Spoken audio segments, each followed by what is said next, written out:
चलिए तो hello everyone, कैसे हो सभी। आई होप आप सभी काफ़ी बढ़िया होंगे। स्वागत है आप सबका एमपी बोर्ड एजुकेशन के यूट्यूब चैनल पर। तो यूनिट नंबर 6 रे ऑप्टिक्स ये हमारी चल रही थी। ओके, नाम तो यूनिट का है ऑप्टिक्स, लेकिन हम लोग पढ़ रहे हैं इस समय रे ऑप्टिक्स। तो रे ऑप्टिक्स की हम लोग बात कर रहे थे। रे ऑप्टिक्स में हमने पार्ट 1 आपको बता दिया था, जिसमें हमने बात करी थी रिफ्लेक्शन की। ठीक है, अब ये हमारा पार्ट 2 होने जा रहा है। ओके, देखिए इस चैप्टर का वेटेज आप लोग देख लो। पहले तो इस चैप्टर का वेटेज है 14 नंबर का, 14 मार्क्स का यहाँ का वेटेज है। इससे ज्यादा मोटिवेशन आपको कहीं नहीं मिल सकता है। देख लो आप लोग, 14 नंबर आपके यहाँ से पक्के हो रहे हैं इस चैप्टर से। ठीक है, आधे पास तो आप लोग यहीं हो जाओगे। इस चैप्टर को अगर आप लोग अच्छे से कर लोगे तो आधे पास तो हो गए आप लोग। बहुत इंपॉर्टेंट ये चैप्टर है, बहुत इंपॉर्टेंट ये यूनिट है। बात करते हैं ऑब्जेक्टिव की, तो 4 ऑब्जेक्टिव यहाँ से आएंगे। 1 नंबर का क्वेश्चन, सॉरी 2 नंबर का एक क्वेश्चन आएगा, 3 नंबर का एक क्वेश्चन आएगा, 5 नंबर का एक क्वेश्चन आएगा। ठीक है, तो बहुत प्यारा चैप्टर है, बहुत मस्त चैप्टर है और काफी स्कोरिंग चैप्टर है ये। चलिए, ये बात तो हमने पहले भी कर ली थी। इसमें नया क्या है, नया क्या है इसलिए हम लोग देखेंगे यहाँ पर। आ जाओ यहाँ पर, टॉपिक्स। ठीक है, इस चैप्टर के ये सारे टॉपिक्स रहेंगे। अब इसमें से हमने क्या क्या कर लिया था, चैप्टर नंबर मतलब पार्ट नंबर 1 में क्या क्या कर लिया था वो देख लेते हैं फटाफट। उसके बाद ये वीडियो को हम लोग स्टार्ट करेंगे। इस वीडियो को हम लोग स्टार्ट करेंगे। अब कुछ लोग बोलेंगे वीडियो तो स्टार्ट हो चुका है, लेकिन अभी अच्छे से स्टार्ट नहीं हुआ है। ठीक है, देखिएगा, रिफ्लेक्शन हमने कवर कर लिया। मिरर एंड इमेज फॉर्मेशन ये हमने देख लिया था पिछले वीडियो में। Relation between R and F ये हमने कवर कर लिया। मिरर फॉर्मूला कवर कर लिया। लीनियर मैग्निफिकेशन कवर कर लिया। इसका कलर चेंज करते हैं हम लोग, ये कर लेते हैं। ओके, तो ये हमारे 5 टॉपिक कवर हुए थे पिछले वीडियो में। और क्या कवर किया था हमने, ये सारे कवर कर लिए थे। इसके अलावा स्पेशल प्रैक्टिस ऑफ 2 और 3 मार्क क्वेश्चंस इसके हम लोग करेंगे बाद में। इसके अलावा स्पेशल प्रैक्टिस ऑफ ऑब्जेक्टिव्स ये हम लोग करेंगे। ठीक है, ये अभी हमने किया नहीं है, ये हम लोग करने वाले हैं। इसके अलावा इस वीडियो में हम लोग क्या क्या कवर करेंगे वो देख लीजिए। हम लोग यहाँ पर कवर करेंगे रिफ्रैक्शन। रिफ्रैक्शन हम लोग कवर करने वाले हैं। Refractive index and it's type ये भी हम लोग कवर करेंगे इस वीडियो में। प्रिंसिपल ऑफ रिवर्सिबिलिटी ये कवर करेंगे हम लोग। ठीक है, रिफ्रैक्शन थ्रू सेवरल मीडियम बिल्कुल करेंगे इसको भी हम लोग। इसके अलावा critical angle and total internal reflection ये भी हम लोग कवर करेंगे इस वीडियो में। Real depth and apparent depth ये हम लोग कवर करेंगे इस वीडियो में। ठीक है, और अगर टाइम मिला हमें तो मैग्निफिकेशन भी इसी वीडियो में हम लोग कवर कर लेंगे। ओके, तो ये सारे टॉपिक हमारे होने वाले इस वीडियो के लिए। इसके अलावा आप लोग डिस्क्रिप्शन चेक कर लेना, हो सकता है इनमें टाइम लिमिट दे रखी हो, टाइम स्टेम हमने वहां पर दे रखी हो, जहां से आप लोग डायरेक्ट टॉपिक के ऊपर जा सकते हो। पूरा वीडियो आपको देखने की जरूरत नहीं होती है। बाकी अगर आप लोग पहली बार ये वीडियो देख रहे हो तो बिल्कुल पूरा वीडियो आप लोग देखो। अगर आप लोग फिर से रिवीजन कर रहे हो इस वीडियो को देखकर तो बिल्कुल आप लोग टाइम स्टेम की हेल्प ले सकते हो। चलिए, इसको करते हैं क्लीन, इसको करते हैं भैया क्लीन, और हम आ जाते हैं हमारे टॉपिक के ऊपर। टॉपिक के ऊपर आ जाते हैं, अगले टॉपिक के ऊपर। आगे के टॉपिक हमारे ये सब रहेंगे जो कि आने वाले वीडियोस में हम लोग कवर करेंगे। ओके, आने वाले वीडियोस में हम लोग कवर करेंगे। चलिए, तो भैया स्टार्ट करते हैं रिफ्रैक्शन के साथ। रिफ्रैक्शन, रिफ्रैक्शन के साथ हम लोग प्रारंभ करेंगे। क्या होता है रिफ्रैक्शन, और रिफ्लेक्शन भी तो ऐसा ही दिखता था। रिफ्लेक्शन और रिफ्रैक्शन में क्या अंतर है, बहुत सारे सवाल अब हमारे मन में उठना चालू हो चुके हैं। पहला सवाल, हमने रिफ्लेक्शन समझ लिया कि बाउंसिंग बैक ऑफ लाइट होता है रिफ्लेक्शन। तो ये रिफ्रैक्शन क्या होता है ये समझते हैं हम लोग। तो काफी सिंपल सा डिफरेंस है इसके बीच में। आप लोग चाहें तो इमेज देख सकते हो, और बहुत सारे बच्चों को तो इमेज देख के क्लियर हो गया होगा कि हाँ क्या चल रहा है। बाकी इसको हम लोग पढ़ेंगे। देखिएगा, reflection is the bouncing back of light. Reflection is the bouncing back of light when it strike a smooth surface. अगर एक प्यारी सी सरफेस है हमारे पास, स्मूथ सरफेस है जिसको हमने नीचे से पोत रखा है, पॉलिश कर रखा है, अगर आप लोग वहां पर एक लाइट मारोगे, अ बीम ऑफ लाइट अगर आप लोग वहां पर स्ट्राइक करोगे तो क्या होगा, हमारी जो लाइट रहेगी वो पूरी तरीके से क्या हो जाएगी, रिफ्लेक्ट हो जाएगी, बाउंस बैक हो जाएगी। ठीक है, उसी साइड में बाउंस बैक हो जाएगी। लेकिन अगर हम बात करें रिफ्रैक्शन की, तो रिफ्रैक्शन में क्या होता है, रिफ्रैक्शन में चाहिए भैया भैया आपको पहले तो 2 मीडियम होना चाहिए। सिंपल सी बात यहाँ पर यह आ जाती है कि पहले आपको चाहिए 2 मीडियम। फॉर एन एग्जाम्पल आपको यहाँ पर समझाएंगे, चिंता करने की बिल्कुल आवश्यकता नहीं है आपको। देखिए आप लोग, हमने क्या किया है, यहाँ पर हमने एयर ले रखा है, यहां पर हमने वाटर ले रखा है, वाटर ले रखा है। इतनी बात आपको समझ में आई। यहां पर हमने एयर ले रखा है, यहां पर हमने वाटर ले रखा है। अगर आप लोग यहां से लाइट मारते हो, टॉर्च मारते हो, यहां से इस तरीके से काम करते हैं, कलर चेंज कर लेते हैं यहां से, ये वाला, यहां से अगर आप लोग लाइट मारते हो तो क्या होगा, आपको क्या इस तरीके से दिखाई देगा? क्या ये पूरी तरीके से बाउंस बैक हो जाएगा? नहीं होगा। ये जो लाइट रहेगी पानी के अंदर चली जाएगी। मानते हो सब लोग ये बात? बिल्कुल मानते हो आप लोग सभी ये बात। तो होगा क्या, ये जो लाइट रहेगी ये अंदर तक चली जाएगी, ठीक है, यहां पर बाउंसिंग बैक नहीं होगा। तो यही होता है। अब यहां पर एक अंदर की कहानी होती है। अंदर क्या कहानी होती है वो आपको समझाते हैं। होना क्या चाहिए था? होना क्या चाहिए था, यहां पर आप लोग समझिए। यहां पर आप लोग समझिए, ये हमारा एयर मीडियम है, ये हमारा वाटर है, पानी है हमारा भैया। मान लीजिए आप लोग इस पॉइंट के ऊपर स्ट्राइक करवा रहे हो, तो आप चाहो तो यहां पर नॉर्मल खींच सकते हो, एक लाइन खींच सकते हो। ओके, लाइन खींच सकते हो यहां पर, इसको हम लोग नॉर्मल बोल देंगे एक तरीके से। ठीक है, चलो कोई बात नहीं। तो यहां पर हमने लाइन बना दी अपनी, इसको हम लोग नॉर्मल बोलेंगे। अब यहां से हमारी एक रे आई, जिसको हम लोग बोल रहे हैं इंसिडेंट रे, ठीक है, ये आप लोग सभी जानते होंगे। यहां पर एक हमारा एंगल बनेगा जिसको हम लोग आई बोल देते हैं, ठीक है, एंगल ऑफ इंसिडेंस इसको हम लोग बोलेंगे। यहां पर क्या होगा, यहां पर एक काम करते हैं, इसको इस तरीके से एक्सटेंड कर लेते हैं। नीचे पानी है, ध्यान रखना।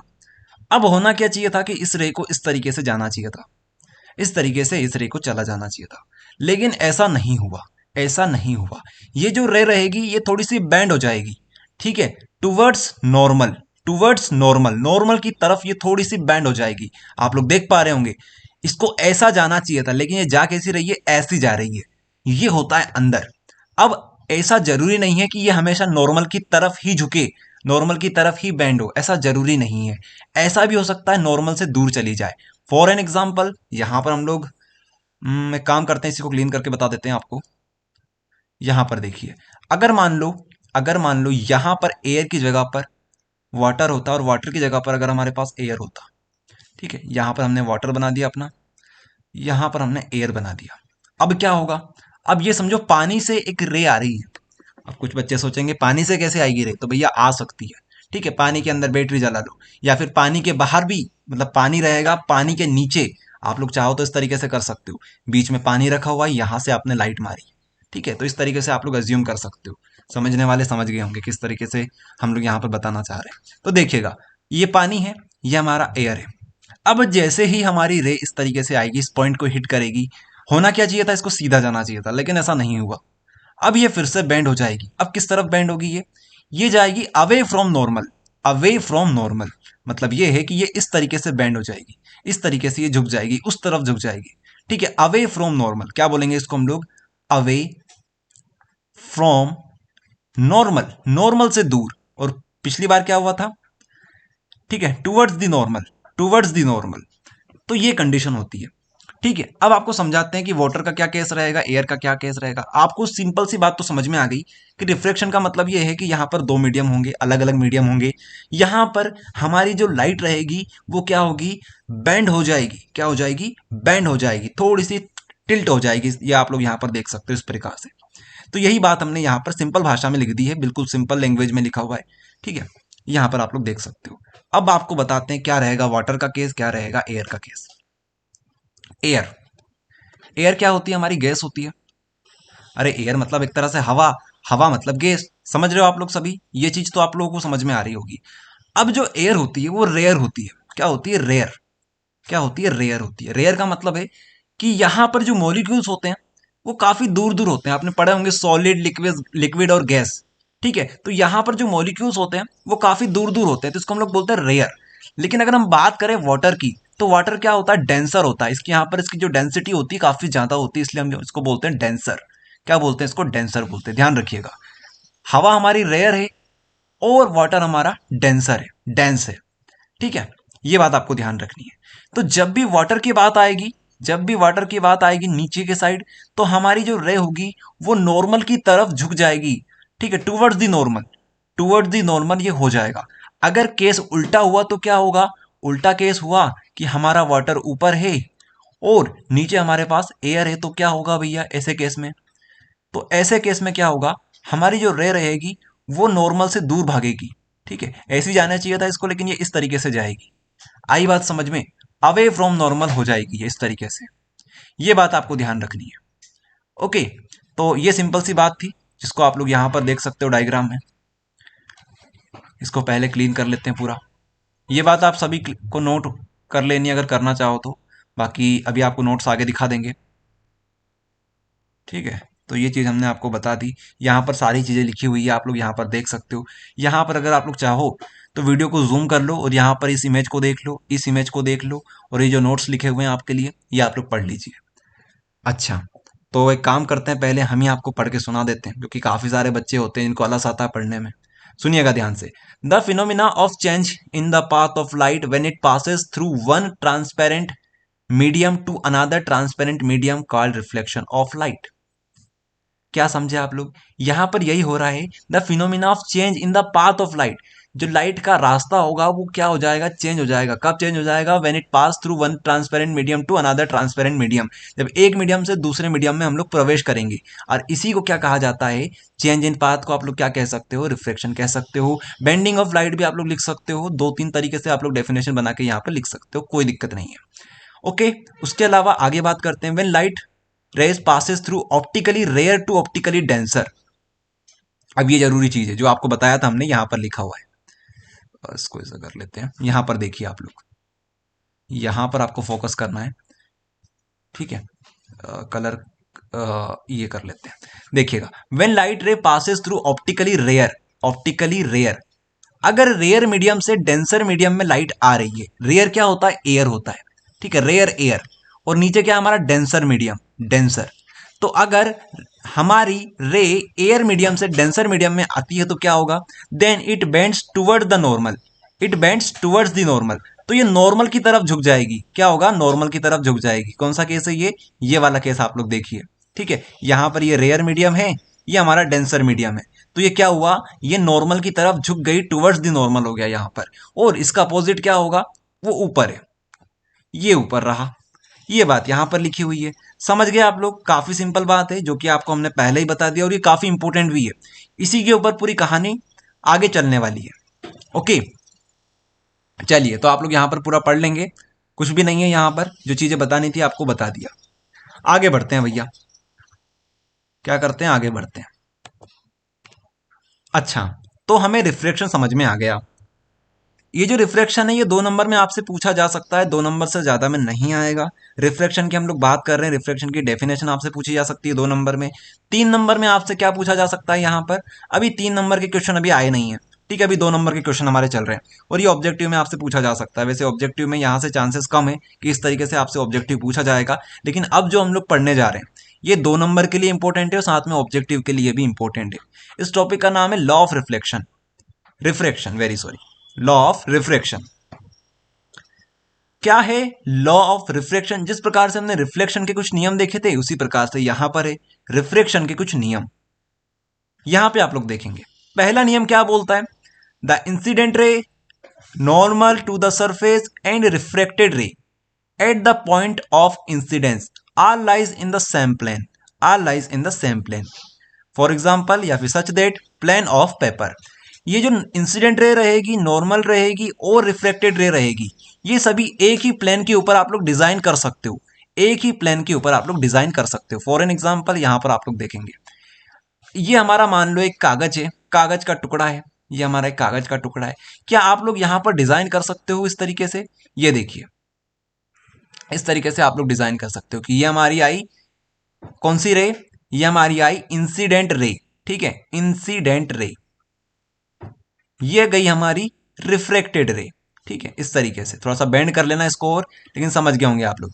रिफ्रेक्टेड रे, रिफ्रेक्टेड रे। तो ये है आपका प्लेन ऑफ पेपर, ये है आपका प्लेन ऑफ पेपर। यहीं पे आपने सब कुछ करके दिखा दिया। तो ये आप लोग समझ सकते हो कि ये जो तीनों चीजें हैं, एक हमारा नॉर्मल भी रहेगा, ठीक है, सरफेस के नॉर्मल भी रहेगा। तो ये जो नॉर्मल है, इंसिडेंट रे है और रिफ्रेक्टेड रे है, ये तीनों एक ही प्लेन में लाई करेगी, जिसको हम लोग प्लेन ऑफ पेपर की तरह समझ सकते हैं। आई बात समझ में? ये रहेगा पहला नियम, ठीक है। वहां पर भी यही था और यहां पर भी यही है, ठीक है, ये रहेगा। इसके अलावा आगे हम लोग बात करते हैं नेक्स्ट पॉइंट की, जो कि हमारा काफी इंपॉर्टेंट पॉइंट है, और ये बहुत इंपॉर्टेंट है यार। देखिएगा, आगे देखेंगे आप लोग यहां पर,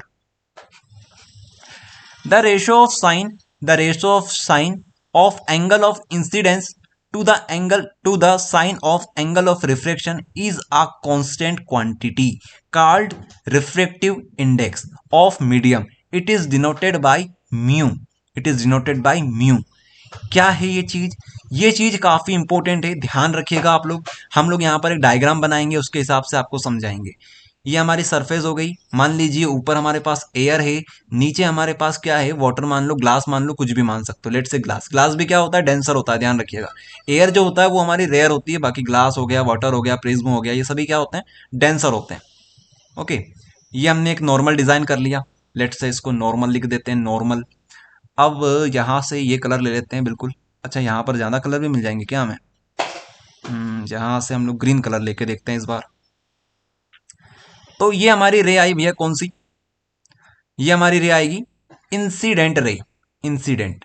ठीक है, अब पूरा नहीं लिख रहे हैं हम लोग, जगह कम पड़ जाएगी हमारे पास, इसलिए आप लोग समझ जाइए, ये इंसिडेंट रे आई। ठीक है, ये हमने इसको नॉर्मल को थोड़ा सा एक्सटेंड कर लिया इस तरीके से।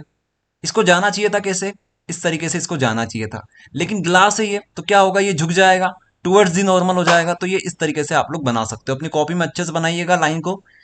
ठीक है, स्केल वगैरह इस्तेमाल करिएगा, तो यहाँ पर ये बन जाएगा। तो कहा यह जा रहा है कि ये जो एंगल होगा, ये जो एंगल होगा, ये हमारा आई होगा, एंगल ऑफ इंसिडेंस होगा। ये जो हमारा एंगल होगा, ये कौन सा एंगल होगा, एंगल ऑफ रिफ्लेक्शन होगा। ठीक है, आर बोल सकते हैं इसको, रिफ्लेक्शन है, ध्यान रखना, रिफ्लेक्शन नहीं है। चलिए, तो आगे देखिए आप लोग, यहाँ से ब्लैक कलर कर लेते हैं, क्योंकि ब्लैक कलर सबसे बेस्ट रहेगा यहाँ पर इस समय। तो आई हो गया, आर हो गया। तो अगर हम लोग साइन आई लिखते हैं और इसके अपॉन में लिख देते हैं साइन आर, साइन आर, ये अब एक कांस्टेंट क्वांटिटी बन चुकी है। क्या बन चुकी है, कांस्टेंट क्वांटिटी बन चुकी है। इसको हम लोग कैसे प्रोनाउंस करेंगे, sine of angle of incidence, sine of angle of reflection, sine of angle of incidence, sine of angle of reflection, इस तरीके, रिफ्लेक्शन, वेरी सॉरी। अब ये एक रेशो बन चुका है। रेशो किसका बन चुका है, द रेशो ऑफ साइन। ठीक है, साइन को किस तरह से लिखते हैं हम लोग, SINE लिखते हैं, लेकिन हम लोग शॉर्ट फॉर्म में क्या लिखते हैं, SIN लिखते हैं। ठीक है, तो यहां पर आप कंफ्यूज मत होइएगा। तो sine of angle of incidence to the sine of angle of reflection is a constant quantity called refractive index, और इसी का नाम दे दिया गया है रिफ्रैक्टिव इंडेक्स, जिसको हम लोग म्यू बोलेंगे। क्या बोलेंगे, म्यू। इस तरीके से आप लोग बनाइएगा, इस तरीके से। ठीक है, म्यू, ऐसा किया और ऐसा किया, ये क्या बन गया, म्यू बन गया। बोलने की बात है, कुछ लोग इसको नू बोलते हैं, कोई लोग इसको म्यू बोलते हैं, हम लोग इसको म्यू बोलने वाले हैं। Okay, mu. तो ये कांस्टेंट क्वांटिटी होती है। तो अगर आपसे कोई पूछे कि बताओ रिफ्रैक्टिव इंडेक्स क्या होता है, क्या होता है रिफ्रैक्टिव इंडेक्स, तो आप लोग इस तरीके से बता देना कि भैया ये रेशो होता है साइन आई और साइन आर का, बस बात खत्म, पैसे हजम। ओके, अब इस नियम को, ये जो चीज किसी ने बताई होगी, उसका नाम था स्नेल। क्या नाम था उसका, स्नेल नाम था। ठीक है, स्नेल, स्नेल ने ये चीज बताई थी, तो इस वजह से ये जो चीज है इसको बोल दिया गया स्नेल्स लॉ। स्नेल्स लॉ, अगर स्नेल्स लॉ आ जाए एग्जाम में, 2 नंबर के लिए आएगा ये, तो आपको यही चीज लिखनी है, यही चीज जो लिखी हुई है यहां से लेकर यहां तक ये लिख देना एग्जाम में। ठीक है, ओके। तो साइन आई और साइन आर, ये हो गया हमारा रिफ्रैक्टिव इंडेक्स। अब थोड़ी चीजें हम लोग यहां से क्लीन करने वाले हैं और आपको चीजें यहीं पर बताने वाले हैं। ओके, सब चीज सीखेंगे, ध्यान से सुनो, सब कुछ हम लोग सीखेंगे, बस आप थोड़ा सा वेट करो। कुछ लोगों के दिमाग में काफी सारी चीजें घूम रही होगी, जिन लोगों ने थोड़ा सा टॉपिक पढ़ रखा है कि यार कुछ चीज तो हमारी कांस्टेंट वेलोसिटी से रिलेटेड थी, कुछ चीज तो स्नेल्स लॉ में ये होता था, वो होता था। सब कुछ करेंगे, बस सुनते जाओ ध्यान से। ठीक है, हम लोग उन बच्चों को भी पढ़ाते हैं यार, जिन जो पहली बार इस चैप्टर को पढ़ रहे हैं, इस वजह से हमें थोड़ा धीमा धीमा चलना होता है, क्योंकि हमें पता है बहुत से बच्चे इस चैप्टर को पहले ही पढ़ लेते हैं और फिर बाद में कंफ्यूज भी हो जाते हैं। इसलिए हम लोग चाहते हैं कि हर एक चीज बेसिक से हम लोग समझें, ताकि दिक्कत बाद में ना आए हमें। ठीक है, और चैप्टर पढ़ने में मजा आए, सबसे जरूरी चीज तो यही है। Sine I sine R mu हमारा हो गया। अब यहां से ये भी क्लीन कर ही लेते हैं हम लोग। ठीक है, यहां से हम लोग ये क्लीन कर लेते हैं। अच्छा, ये तो वहां पर है।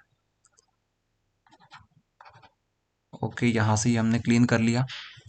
अब यहां से हम लोग ये ले लेते हैं। देखिएगा, हम आपको ये बताना चाहते हैं यहाँ पर कि जो रिफ्रैक्टिव इंडेक्स होता है म्यू, ये तो हमें समझ में आ गया, रिफ्रैक्टिव इंडेक्स होता है म्यू। अगर आपको ये बताना है कि refractive index of glass, glass का रिफ्रैक्टिव इंडेक्स अगर आपको बताना है, तो कैसे बताओगे, मतलब बताने को क्या है, आपको लिखना कैसे, रिप्रेजेंट कैसे करना है, कॉपी में कैसे लिखना है, वो आप सीखो आप लोग।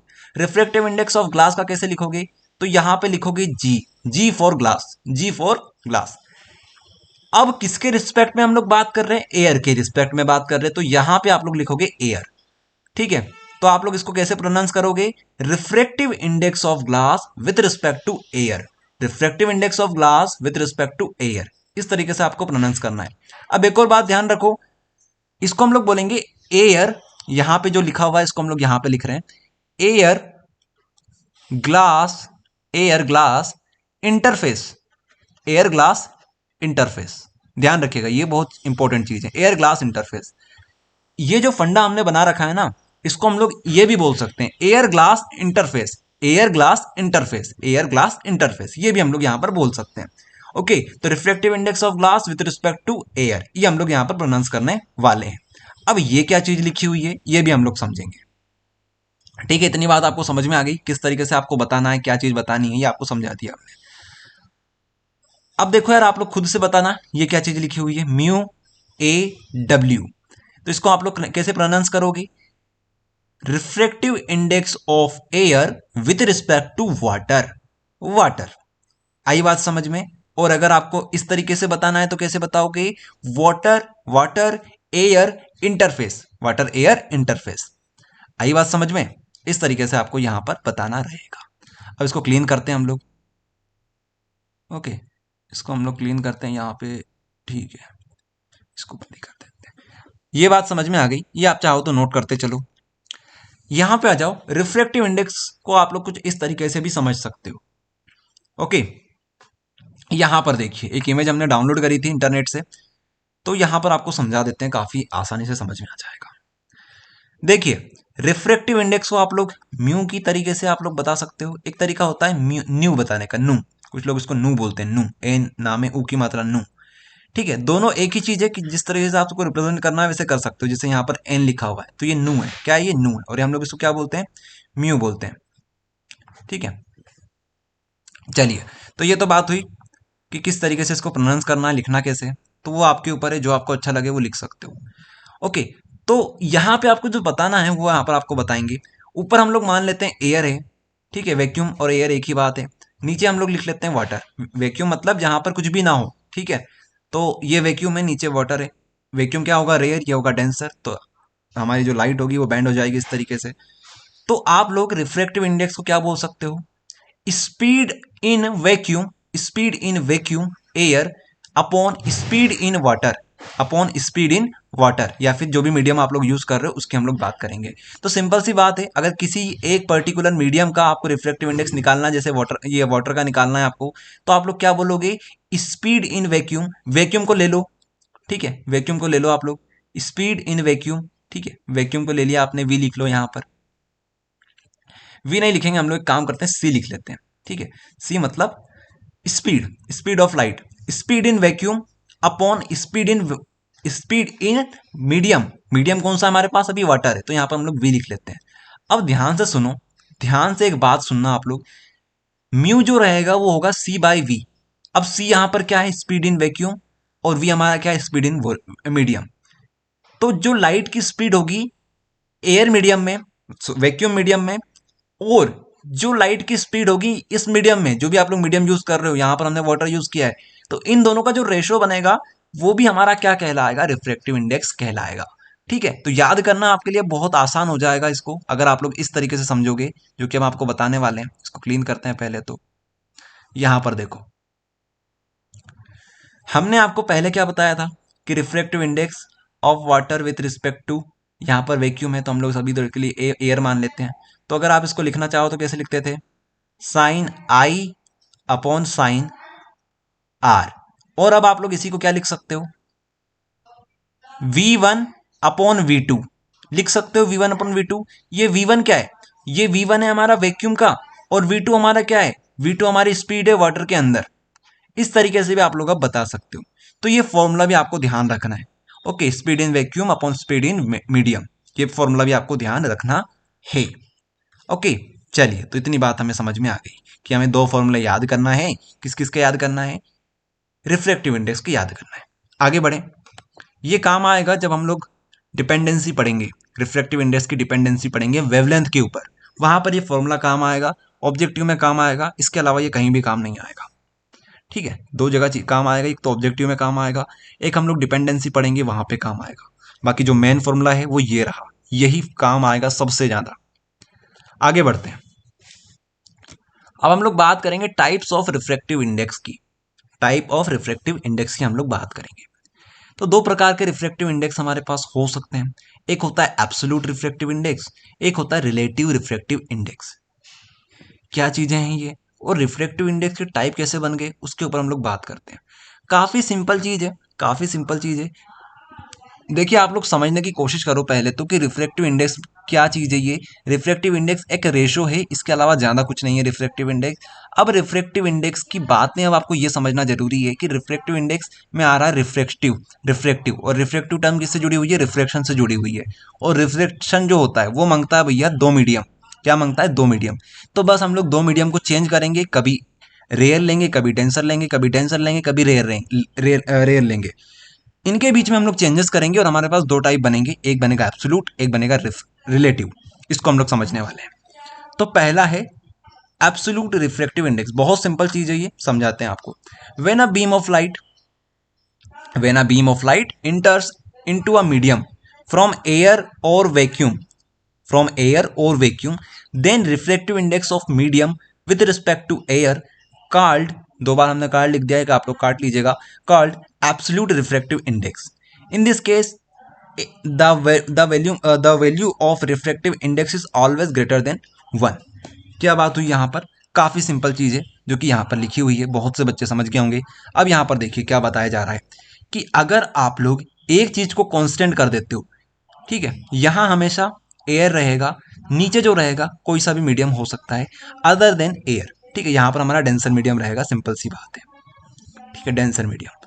तो होगा क्या, होगा क्या अगर आप लोग इस मीडियम की बात करो, इस मीडियम के रिफ्रैक्टिव इंडेक्स की बात करो, लेट से हम लोग वाटर की बात करते हैं, यहां पर एयर रहेगा, तो यहां पर क्या होगा, यहां पर जो रिफ्रैक्टिव इंडेक्स बनेगा, जो रिफ्रैक्टिव इंडेक्स बनेगा, इसको हम लोग बोलेंगे एब्सोल्यूट रिफ्रैक्टिव इंडेक्स। यहां पर सिंपल सी बात यह है कि हमने एक मीडियम को कांस्टेंट कर दिया है, जहां से हमारी लाइट आएगी उसको हमने कांस्टेंट कर दिया, उसको हमने बोल दिया एयर, मतलब जो ही हमारा रेयर मीडियम, तो इसको हम लोग बोलेंगे एब्सोल्यूट रिफ्रैक्टिव इंडेक्स। तो इस समय हमारे पास सिंपल सी बात रह जाएगी कि डेंसर मीडियम जो होगा, डेंसर मीडियम जो होगा नीचे वाला, उसका रिफ्रैक्टिव इंडेक्स क्या होगा, वो हमेशा एक से ज्यादा आएगा।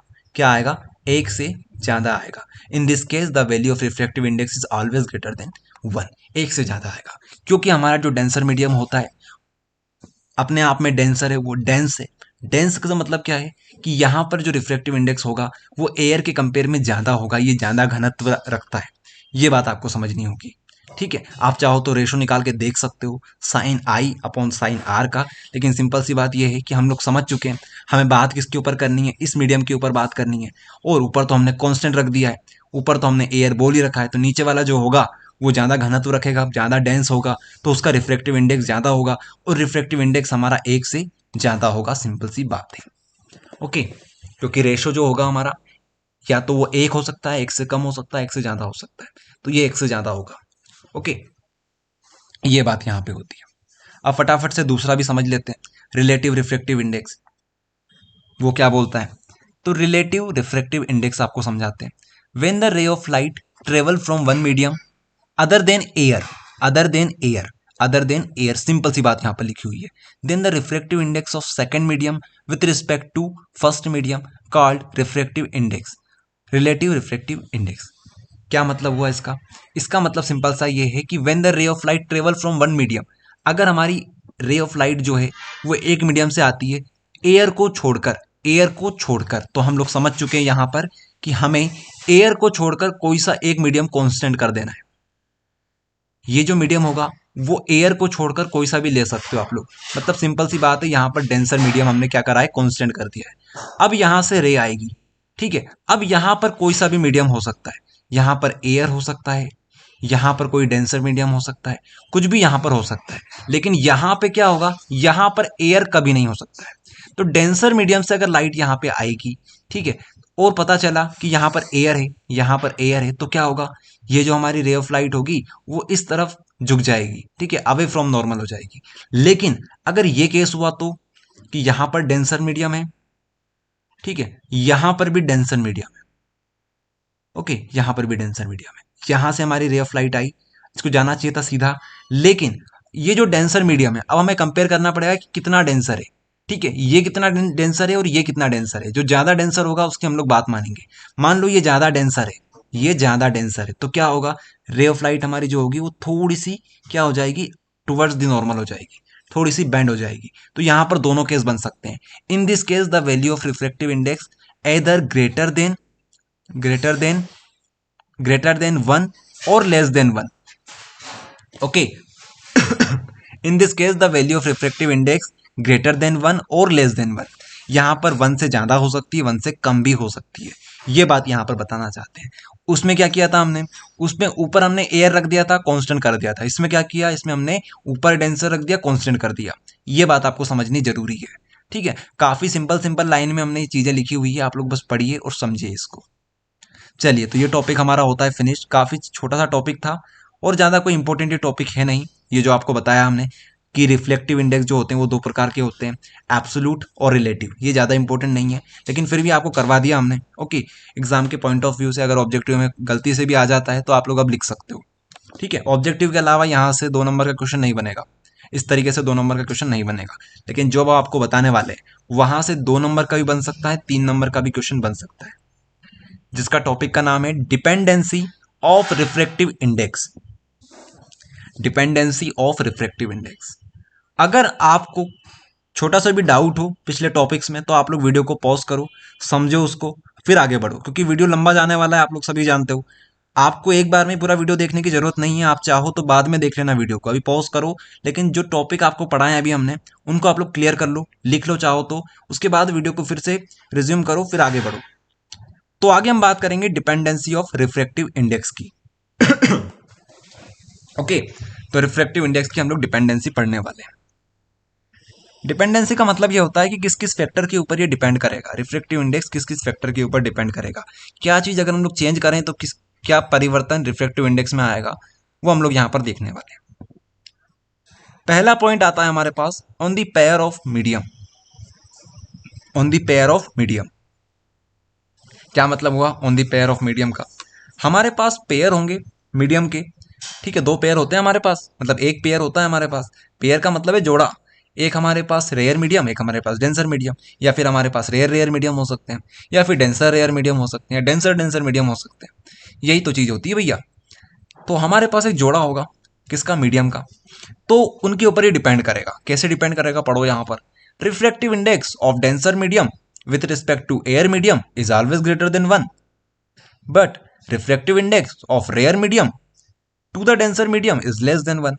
तो डेंसर मीडियम जो होगा उसका रिफ्रैक्टिव इंडेक्स ज़्यादा होगा अगर हम लोग रेयर मीडियम के विद रिस्पेक्ट टू बात करें, और उसी तरीके से अगर रिफ्रैक्टिव इंडेक्स हम लोग रेयर मीडियम की बात करें डेंसर के विद रिस्पेक्ट में तो वो कम होगा। यहाँ पर ये बात बताई जा रही है कि पेयर के ऊपर यहाँ पर डिपेंडेंसी होगी। आप लोग किस तरीके का पेयर लेते हो वो डिपेंड करेगा। यहाँ पर हमने चीज़ें लिख दी है। ये चीज़ हम लोग अभी कब से पढ़ते आ रहे हैं, पिछले 10 मिनट से ये चीज़ हम लोग बता रहे हैं आपको, वही चीज़ यहाँ पर लिखी हुई है, ठीक है। सिंपल सा पॉइंट है। आगे बढ़ते हैं सेकेंड पॉइंट के ऊपर, जो कि हमारा है on the density of medium. अब डेंसिटी ऑफ मीडियम के ऊपर हम लोग बात करेंगे कि हमारा जो मीडियम है वो कितना डेंसर है, वो कितना डेंसर है उसके ऊपर ही किस तरीके से डिपेंड करता है वो हम लोग देखने वाले हैं। If the optical if optical density of any medium is more, then the refractive index is also be more। if the optical density of any medium is more, अगर किसी मीडियम की डेंसिटी ज़्यादा होती है तो सिंपल सी बात है उसका रिफ्रैक्टिव इंडेक्स भी ज़्यादा होगा, ठीक है। Such that refractive index of medium is directly proportional to optical density, कि जितनी ज़्यादा उसकी डेंसिटी होगी उतना ज़्यादा वो भैया डेंसर होगा, मतलब उतना ही उसका ज़्यादा रिफ्रैक्टिव इंडेक्स रहेगा। अब यहाँ पे एक वर्ड जुड़ा होता है ऑप्टिकल, ऑप्टिकल डेंसिटी, ऑप्टिकल, ठीक है, ऑप्टिकली रेयर, ऑप्टिकली डेंसर, ये क्या चीज़ है। तो देखो डेंसिटी बहुत तरीके की होती है, लेकिन अभी हम लोग पढ़ रहे हैं ऑप्टिक्स पढ़ रहे हैं हम लोग इस समय, ठीक है, किरणों के बारे में अध्ययन कर रहे हैं हम लोग। तो यहाँ पे एक वर्ड जोड़ दिया जाता है सामने, ऑप्टिकल, ठीक है। तो अगर हम लोग ऑप्टिकल ना बोलें तो बाय डिफॉल्ट आपको पता होना चाहिए, क्योंकि हम लोग पढ़ क्या रहे हैं, फिजिक्स पढ़ रहे हैं और ऑप्टिक्स हम लोग पढ़ रहे हैं। ओके, इसलिए हम लोग ऑप्टिक्स वर्ड का यूज़ करते हैं, ऑप्टिकल वर्ड का यूज़ करते हैं। ओके, आगे बढ़ो। अगला पॉइंट है हमारे pass on the temperature of medium, on the temperature of medium. अब आप लोग खुद सोचो, अगर किसी मीडियम का हम लोग टेम्परेचर बढ़ा देंगे तो क्या होगा। जैसे पानी है आपके पास, पानी का आपने टेम्परेचर बढ़ा दिया तो वो किस में कन्वर्ट हो जाएगा, वो गैस में कन्वर्ट हो जाएगा, ठीक है, हवा बन जाएगा वो। तो हवा क्या होती है, रेयर हो जाएगा, वो रेयर बन जाएगा। और रेयर बन जाएगा तो उसका रिफ्लेक्टिव इंडेक्स कम होगा कि ज़्यादा होगा, कम हो जाएगा। ये बात यहाँ पर लिखी हुई है। On increasing the temperature of medium it become optically rare, has the refractive index decreases. Reflective index of medium is inversely proportional to the temperature. तो इसमें तो कोई डाउट आपको होगा नहीं, इस पॉइंट में तो काफ़ी सिंपल सी बात यहाँ पर लिखी हुई है कि अगर आप लोग भैया किसी मीडियम का टेम्परेचर बढ़ा दोगे तो वो और ज़्यादा रेयर हो जाएगा, और रेयर हो जाएगा तो उसका रिफ्लेक्टिव इंडेक्स गिर जाएगा। चलिए बात करते हैं अगले पॉइंट की, जो कि हमारे पास है on the wavelength of light. On the wavelength of light. अब यहाँ पर बात ये कही गई है कि हमारा जो रिफ्रेक्टिव इंडेक्स होता है वो वेवलेंथ के ऊपर भी डिपेंड करता है। और कैसे डिपेंड करता है कि हमारा जो रिफ्रेक्टिव इंडेक्स होता है वो इनवर्सली प्रोपोर्शनल किसके होता है, वेवलेंथ ऑफ लाइट के इनवर्सली प्रोपोर्शनल होता है। अब हम कैसे मान लें कि ये इनवर्सली प्रोपोर्शनल होता है, इसको हम लोग प्रूव करके बताएंगे आपको। ओके, उससे पहले आप लोग यहां पर थोड़ा पढ़ के देखो। The refractive index of medium also depend upon the wavelength of light. For red colour the refractive index is less, while for the violet color the refractive index is more। क्या मतलब हुआ इसका, यहां पर समझिए। यहां पर देखिए हमारे पास कलर कौन कौन से होते हैं, VIBGYOR, VIBGYOR, V for violet, ठीक है। उसके बाद indigo, blue, green, yellow, orange, red, ठीक है, रेड। ये हमारे पास कलर होते हैं, ये हमारे पास कलर होते हैं। अब कहा आपसे ये जा रहा है, कहा आपसे ये जा रहा है कि जो हमारे पास वॉयलेट कलर है, ठीक है, उसका रिफ्रेक्टिव इंडेक्स बहुत ज़्यादा होता है, और हमारा जो रेड कलर होता है उसका सबसे कम हमारा रिफ्रेक्टिव इंडेक्स होता है। यहाँ पर हम लोग लिख लेते हैं, ठीक है, रिफ्रेक्टिव इंडेक्स म्यू बना लेते हैं, ठीक है, म्यू। अगर हम लोग बात करें वेवलेंथ की, वेवलेंथ की, तो हम इसको पढ़ेंगे कहाँ पर, वेवलेंथ के बारे में और अच्छे से हम लोग पढ़ेंगे जब आपको हम लोग पढ़ाएंगे इलेक्ट्रोमैग्नेटिक वेव्स। एक हमारा चैप्टर है इलेक्ट्रोमैग्नेटिक वेव्स, जब हम लोग पढ़ेंगे वहां पर हम लोग बात करेंगे इसके ऊपर, वेवलेंथ के ऊपर। लेकिन जिन बच्चों को पता है वेवलेंथ क्या होती है, और जिन बच्चों को नहीं भी पता है, वो भी कम से कम इसको देख सकते हो। बाकी वहां पर हम लोग इसको डीप में पढ़ने वाले हैं। वहां पे हमारे पास स्पेक्ट्रम का एक पूरा फॉर्मूला रहेगा, एक चार्ट रहेगा हमारे पास, वहां पर सारी चीजें हम लोग देखने वाले हैं। ओके, लेकिन अभी आप लोग ये समझो कि जो वेवलेंथ होती है, जो वेवलेंथ होती है वो वॉयलेट कलर की सबसे कम होती है, ठीक है, और रेड कलर की सबसे ज्यादा वेवलेंथ होती है, ठीक है। और इसी के साथ साथ आप लोग यहाँ पर देख पाओगे कि वॉयलेट से रेड की तरफ अगर हम लोग जाएंगे तो हमारी वेवलेंथ क्या होती जाएगी, बढ़ती जाएगी। आप लोग इसको और अच्छे से समझ सकते हो। आपने देखा होगा जब सनसेट होता है, सूर्य अस्त होता है, उस समय क्या होता है, सूर्य अस्त होने के समय आप लोग देखते होंगे जो हमारा सूरज होता है वो बिल्कुल लाल कलर का हो जाता है, बिल्कुल लाल कलर का हो जाता है, लाल नहीं बोलना चाहिए हमें, ऑरेंज की तरह बन जाता है एक तरह से। ओके, तो ये क्या समझ में आता है हमें कि पूरे आसमान में एक तरीके से लाल लालिमा फैल जाती है, लाल कलर हो जाता है बिल्कुल। तो लाल कलर की जो वेवलेंथ है वो बहुत ज्यादा होती है, ये यहां से प्रूव होता है, ठीक है। रेड कलर की वेवलेंथ बहुत ज्यादा होती है। ओके, वेवलेंथ यहाँ की बहुत ज्यादा होती है। तो जितनी ज्यादा वेवलेंथ होगी उतना ही कम हमारा रिफ्लेक्टिव इंडेक्स रहेगा। अब इसको चाहें तो हम लोग प्रूव कर सकते हैं, कैसे प्रूव करेंगे वो आप लोग देख लीजिए। बाकी ये आप लोग अपने हिसाब से फिल कर लेना, ठीक है। बाकी आपको सिर्फ जानना है इन दो के बीच में, एक तो वॉयलेट कलर और रेड कलर के बीच में, ठीक है। चलो अब इसको हम लोग समझेंगे कि कैसे करके हमारा जो रिफ्रेक्टिव इंडेक्स है वो इनवर्सली प्रोपोर्शनल है हमारी वेवलेंथ के ऊपर, ठीक है, वेवलेंथ ऑफ मीडियम। इसको हम लोग देखने वाले हैं किस तरीके से हम लोग इसको प्रूव करेंगे, वो आपको समझाते हैं। पहले तो आप लोग सभी जानते होंगे रिफ्रेक्टिव इंडेक्स, अभी आपको बताया था ये क्या होता है। रिफ्रेक्टिव इंडेक्स हमारा होता है speed, speed of, speed of नहीं बोलेंगे, speed in, speed in vacuum, speed in vacuum, speed in vacuum upon speed in medium. यही तो आपको बताया था हमने जब आपको पढ़ाया था हमने रिफ्लेक्टिव इंडेक्स, ठीक है, अभी इसी वीडियो में आपको पढ़ाया था। तो speed in vacuum upon speed in medium. Okay, तो हम लोग इसको क्या लिख सकते हैं, लेट से जो हमारी स्पीड है वैक्यूम के अंदर उसको हम लोग सी बोल देते हैं, और स्पीड इन मीडियम जो है हमारी उसको हम लोग वी बोल देते हैं। कोई दिक्कत परेशानी यहां तक नहीं होनी चाहिए। ठीक है, इतनी बात आपको समझ में आ गई। अगर आपसे मैं पूछूं कि बताओ स्पीड का फॉर्मूला क्या होता है, नॉर्मल से स्पीड बताओ, स्पीड का फॉर्मूला आप लोग क्या जानते हो? अरे डिस्टेंस अपॉन टाइम, यही तो होता है, डिस्टेंस अपॉन में आ जाएगा टाइम। अब अगर आपसे पूछूं कि बताओ फ्रीक्वेंसी क्या होती है, फ्रीक्वेंसी क्या होती है, तो आप लोग क्या बोलोगे कि यह फ्रीक्वेंसी जो होती है वो 1/टाइम होती है, 1/t होती है हमारी फ्रीक्वेंसी। ये होता है, आपको पता है ये चीज।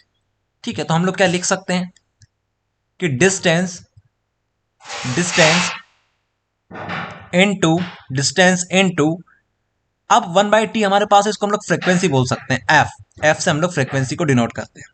ठीक है, तो डिस्टेंस इनटू फ्रीक्वेंसी। अब हमारे पास डिस्टेंस क्या है, डिस्टेंस हमारे पास वेवलेंथ है, वेवलेंथ ही हमारी क्या होती है, डिस्टेंस होती है, वेवलेंथ, लेंथ मतलब वही डिस्टेंस हमारी। तो हम लोग लिख सकते हैं wavelength of vacuum in vacuum into frequency, और ये फ्रीक्वेंसी जो होती है वो कभी भी चेंज नहीं होती है। ठीक है, लाइट की हम लोग बात कर रहे हैं। अब हम लोग बात करते हैं यहां पर इस मीडियम की। ठीक है, स्पीड इन मीडियम, तो इसी फॉर्मूले के हिसाब से आप लोग चलोगे। ठीक है, lambda of medium into frequency, frequency सबकी सेम रहेगी, सभी मीडियम में फ्रीक्वेंसी सेम रहती है। तो इस वजह से हम लोग क्या देखेंगे, ये जो एफ से एफ कैंसिल हो जाएगा, और हमारे पास रिलेशन आएगा क्या, कि जो हमारा म्यू होता है वो होता है lambda by C, lambda C upon lambda M. ठीक है, ये हमारे उस मीडियम का, वैक्यूम मीडियम का, और ये हमारा हो जाएगा लेमडा एम किसका, लेमडा एम हो जाएगा हमारे मीडियम का। तो हम लोग मीडियम की बात कर रहे हैं। ठीक है, तो उस मीडियम की जो वेवलेंथ होगी उसके हिसाब से अगर आप लोग देखोगे तो ये इनवर्सली प्रोपोर्शनल आ जाएगा। इस तरीके से आप लोग बता सकते हो। आई बात समझ में, किस तरीके से आपको बताना है, इस तरीके से आपको समझाना है। चलिए, तो ये हमने प्रूव कर दिया। तो वैसे ये पूछा नहीं जाएगा, लेकिन आपको अगर समझना है चीजें तो आपको हमने इस तरीके से समझा दिया। एग्जाम में ये क्वेश्चन 3 नंबर के लिए आता है, पूरा क्वेश्चन आता है जहां पर आपसे डिपेंडेंसी पूछी जाती है। तो आपको 4 हमने बता दी डिपेंडेंसी, आपको एग्जाम में कोई 3 लिखनी है। आगे बढ़ते हैं। नेक्स्ट हमारे पास जो आता है टॉपिक, जो आता है हमारे पास, वो आता है प्रिंसिपल ऑफ रिवर्सिबिलिटी। बहुत इंपॉर्टेंट टॉपिक है, बहुत ज्यादा इंपॉर्टेंट टॉपिक है, और बहुत इजी टॉपिक है, बहुत ज्यादा इजी टॉपिक है। प्रिंसिपल ऑफ रिवर्सिबिलिटी, चीजें यहां पर रिवर्स हो जाती है तो किस प्रकार से प्रभाव पड़ेगा मीडियम के ऊपर, ये हम लोग यहां पर देखने वाले हैं। देखिएगा आप लोग यहां पर, यहां पर आप लोग जरा देखिए, फिर यहां पे आएंगे। पहले यहां पर देखिए, हमारे पास एक रेयर मीडियम है, एक डेंसर मीडियम है। अब यहां पर रेयर मीडियम डेंसर मीडियम में गया तो ये कुछ इस प्रकार से बेंड हुआ, यहां पर आप लोग देख पा रहे होंगे, बी टू सी इस प्रकार से गया। अब सी पॉइंट के ऊपर क्या हुआ, हमने यहां पर एक मिरर लगा दिया। क्या लगा दिया हमने, एक मिरर लगा दिया, ये एक मिरर लगा दिया। अब मिरर लगाने से क्या हुआ बताओ, मिरर लगाने से यहां पर क्या हुआ, अरे मिरर लगाओगे तो ये इसी तरीके से क्या हो जाएगा, बाउंस बैक हो जाएगा। क्या हो जाएगा, बाउंस बैक हो जाएगा। अब ये नॉर्मल के ऊपर पड़ा है, ध्यान से देखो, इस नॉर्मल के ऊपर पड़ा है। हमने ग्लास कुछ इस प्रकार से लगाया कि ये पूरी तरीके से नॉर्मल बन जाए, नॉर्मल। ठीक है, परपेंडिकुलर बन जाए। तो जिस पाथ से ये आया था, जिस पाथ से ये आया था उसी पाथ को ये ट्रेस करेगा, इस पाथ से आया था और इसी पाथ से ये निकल जाएगा। ये यहां पे होता है, ये यहां पर होता है। अब इसको हम लोग समझेंगे, और किस प्रकार से प्रश्न आता है वो भी हम लोग समझेंगे। प्रश्न आता है कुछ इस प्रकार से, show that A mu G into G mu A is equals to 1। यह आपसे पूछा जाता है, प्रूफ करने के लिए बोला जाता है। और क्वेश्चन ये भी आ सकता है, what is principle of reversibility, show that. ठीक है, तो अभी आपको इसी तरीके से करना रहेगा। जरा ध्यान से देखिए, अगर हम लोग यहां पर इसको एयर बोलते हैं, यहां पर इसको ग्लास बोल देते हैं, यहां पर हमने इसको एयर बोल दिया, यहां पर इसको हमने ग्लास बोल दिया, कोई दिक्कत नहीं होनी चाहिए दिक्कत। तो अगर आपसे बोले कि एयर ग्लास का एयर ग्लास इंटरफेस का आपको रिफ्रैक्टिव इंडेक्स लिखना है, तो कैसे लिखोगे, refractive index of glass with respect to air equals to sine I upon में साइन आर, ये हो जाएगा। अब जरा यहां पर देखो, फिर से आप लोग यहीं पर फोकस करोगे।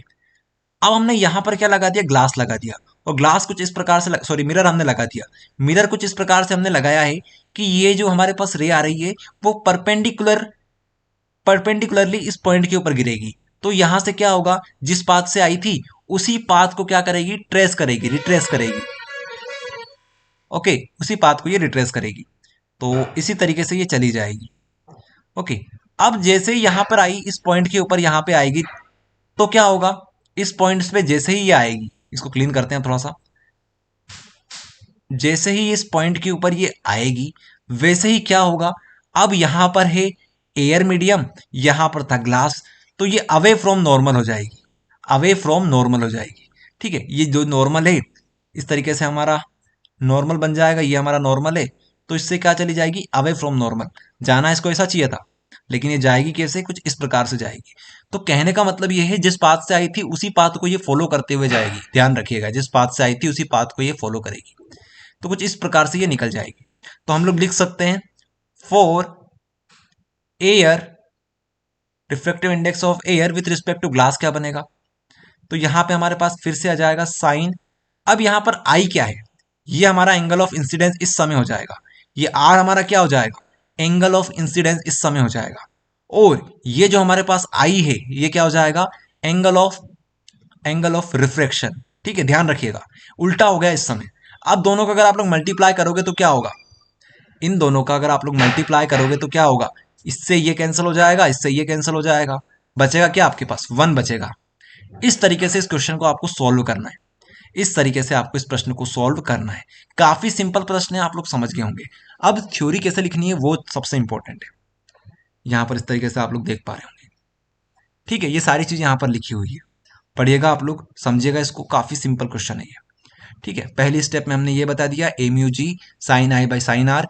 ठीक है, रिवर्स क्या लिखा हुआ है यहाँ पर, then the path of ray will be reversed, पूरी तरीके से वो रिवर्स हो जाएगी। उसके बाद ये एम यू जी आप लोग लिखोगे, उसके बाद जी म्यू ए लिखोगे, इस प्रकार से दोनों का मल्टीप्लाई कर देना, दोनों का मल्टीप्लाई करोगे तो यहाँ पर 1 बच जाएगा। आई बात समझ में, इस तरीके से आप लोग कर सकते हो। इसके अलावा अगर आपको और चाले करने हैं इसके, तो आप लोग क्या करोगे, यहाँ पर जी म्यू ए है, इसको अपॉन में ले आओ, तो इस तरीके से बना सकते हो आप लोग। ओके, तो बनाने के तरीके हैं, आप लोग यहाँ पर भी इसको छोड़ सकते हो, ज़्यादातर यहीं पर छोड़ दिया जाता है इसको, यहाँ पर छोड़ दो, फिनिश हो जाएगा ये क्वेश्चन आपका। ओके, तो आगे हम बात करते हैं नेक्स्ट टॉपिक की, जो कि हमारे पास है reflection of light through several medium. Reflection of light through several medium. अब सेवरल मीडियम का क्या मतलब है, सेवरल मीडियम मतलब हमारे पास इस समय मीडियम्स एक से ज्यादा, दो से ज्यादा हो सकते हैं। फॉर एग्जाम्पल यहां पे आप लोग देखिए, ठीक है, यहां पे आप लोग देखेंगे हमारे पास एयर मीडियम है, हमारे पास वाटर मीडियम है, और हमारे पास ग्लास है। उसके बाद नीचे अगर आप लोग देखोगे तो फिर से एयर मीडियम हमारे पास आ जाएगा। तो इस तरीके से हमारे पास सेवरल मीडियम होने वाले हैं। क्वेश्चन कैसे आ सकता है, नीचे देख लो, show that A mu W into W mu G into G mu A equals to 1। ये आपको प्रूव करके बताना है। तो इसको हम लोग देखेंगे किस तरीके से हमें इसको सॉल्व करना है। यहां पे आ जाइए, काफी सिंपल प्रश्न है, बहुत इजी है। अगर आप लोग इसको समझने जाओगे तो काफी इजी हो जाएगा आपके लिए। देखिए आप लोग यहां पर सबसे पहले हमने एयर मीडियम ले रखा है, उसके बाद हमने एक वाटर मीडियम ले रखा है, फिर हमने ग्लास ले रखा है। ओके, मान लीजिए रे ऑफ लाइट कहां से आती है, रे ऑफ लाइट आती है हमारी एयर मीडियम से, और ये पास करती है वाटर में। तो इस तरीके से ये बैंड हो जाएगी। यहां पर हमारे पास जो एंगल बनेगा ये हमारे पास आई एंगल बनेगा, यहां पर एंगल जो बनेगा वो हम लोग R1 बोल सकते हैं। अब ये आई हमारा एंगल ऑफ इंसिडेंस हो जाएगा, ये हमारा एंगल ऑफ रिफ्लेक्शन हो जाएगा। अब ये लाइट यहां पर स्ट्राइक करेगी। अब हमारे पास वाटर है, नीचे ग्लास है। ग्लास जो होता है वो ज्यादा डेंसर होता है वाटर के कंपेयर में। ठीक है, तो हम लोग क्या बोलेंगे कि इस समय ये हमारे पास क्या हो जाएगा, एंगल ऑफ इंसिडेंस हो जाएगा, और ये हमारे पास जो रहेगा ये हमारा एंगल ऑफ रिफ्लेक्शन हो जाएगा। अब एक सवाल यहां पर ये उठता है, जरा आप लोग ध्यान से देखेंगे, यहां पर आपको बताने की कोशिश करते हैं कि यहां पर R1 था और यहां पर भी R1 बन गया, ये कैसे हुआ, ये कैसे हुआ। तो जरा आप लोग ध्यान से देखिए, यहां पर कुछ इस प्रकार से आपको देखने को मिलेगा। यहां पर अगर R1 है तो यहां पर भी R1 हो जाएगा। मतलब यहां पर सिंपल सा ये है कि यहां पर लगा है अल्टरनेट इंटीरियर एंगल की प्रॉपर्टी। ठीक है, अल्टरनेट इंटीरियर एंगल की प्रॉपर्टी यहां पर लगी हुई है। यहां पर है R1, यहां पर भी R1।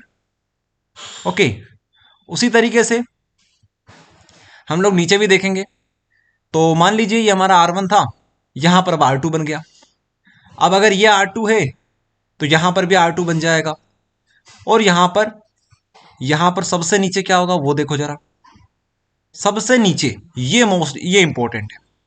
ठीक है, जो हमारा एंगल यहां पे बना था वही एंगल यहां पे बनेगा। ये इंपॉर्टेंट है, ये समझना जरूरी है।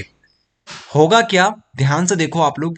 जब भी हमारी रे सेवरल मीडियम से पास होती हुई बाहर निकलेगी, ठीक है, बाहर निकलेगी, उस समय जो नॉर्मल के साथ एंगल बनेगा वो वही एंगल बनेगा जो यहां पर एंगल ऑफ इंसिडेंस था। जो यहां पर एंगल ऑफ इंसिडेंस था। ठीक है, ये बात आपको ध्यान रखनी है। चलिए, तो इतनी बात हमको समझ में आई। अब इसको करेंगे कैसे, इसको करेंगे कैसे वो समझते हैं। देखिए, सबसे पहले तो हम लोग इन दोनों का रिफ्रैक्टिव इंडेक्स कैलकुलेट करेंगे। इनका इंटरफेस का हम लोग रिफ्रैक्टिव इंडेक्स कैलकुलेट करेंगे तो ये आएगा। ठीक है, अब हम लोग बात करेंगे वाटर और ग्लास की। वाटर ग्लास की बात करेंगे तो ये हमारी इंसिडेंस रे, ये हमारी सॉरी एंगल ऑफ इंसिडेंस ये रहेगा R1 और एंगल ऑफ रिफ्लेक्शन हमारा R2 रहेगा। ठीक है, तो हमने ये लिख दिया। उसके बाद हम लोग बात करेंगे ग्लास, और नीचे हमारे पास फिर से एयर आ जाएगी। तो ग्लास एयर इंटरफेस के लिए हमारे पास रिफ्रैक्टिव इंडेक्स ये रहेगा। अब इन तीनों का मल्टीप्लाई करोगे तो क्या होगा, साइन आई से sign I cancel, sign R1 से sign R1 cancel, sign R2 से साइन R2 कैंसल, और हमारे पास आ जाएगा 1। तो इस तरीके से ये प्रश्न आपको करना है। काफी सिंपल ये प्रश्न है, आप लोग देख सकते हो यहां पर। तो इस तरीके से आपको ये करना रहेगा। चलिए, तो आगे बढ़ते हैं नेक्स्ट टॉपिक के ऊपर। नेक्स्ट टॉपिक हमारे पास है भैया, ये आप लोग देख लीजिएगा, नोट्स यहाँ पर सब कुछ लिखा हुआ है। ओके, किस तरीके से आपको नोट करना है, किस तरह से थ्योरी आपको लिखनी है, यहाँ पर आपको सब कुछ देखने को मिल जाएगा। चलिए, तो नेक्स्ट टॉपिक हमारे पास आता है what is critical angle, what do you mean by total internal reflection, right its necessary condition, also show that A mu डब्ल्यू equals to cosec i c. ठीक है, यहां पर बहुत से क्वेश्चन हमने लिख दिए हैं। सबसे पहले तो व्हाट इज क्रिटिकल एंगल क्या होता है, उसके बाद टोटल इंटरनल रिफ्लेक्शन क्या होता है, ये दो चीजें हम लोग देखेंगे। और तीसरा प्रश्न है हमारे पास कि इसकी नेसेसरी कंडीशन क्या होती है, टोटल इंटरनल रिफ्लेक्शन की नेसेसरी कंडीशन क्या होती है वो समझेंगे। उसके बाद एक और प्रश्न बन सकता है कि आप लोग ये शो करके बताइए। तो ये चार क्वेश्चन जो है उनको हम लोग एक एक करके समझेंगे।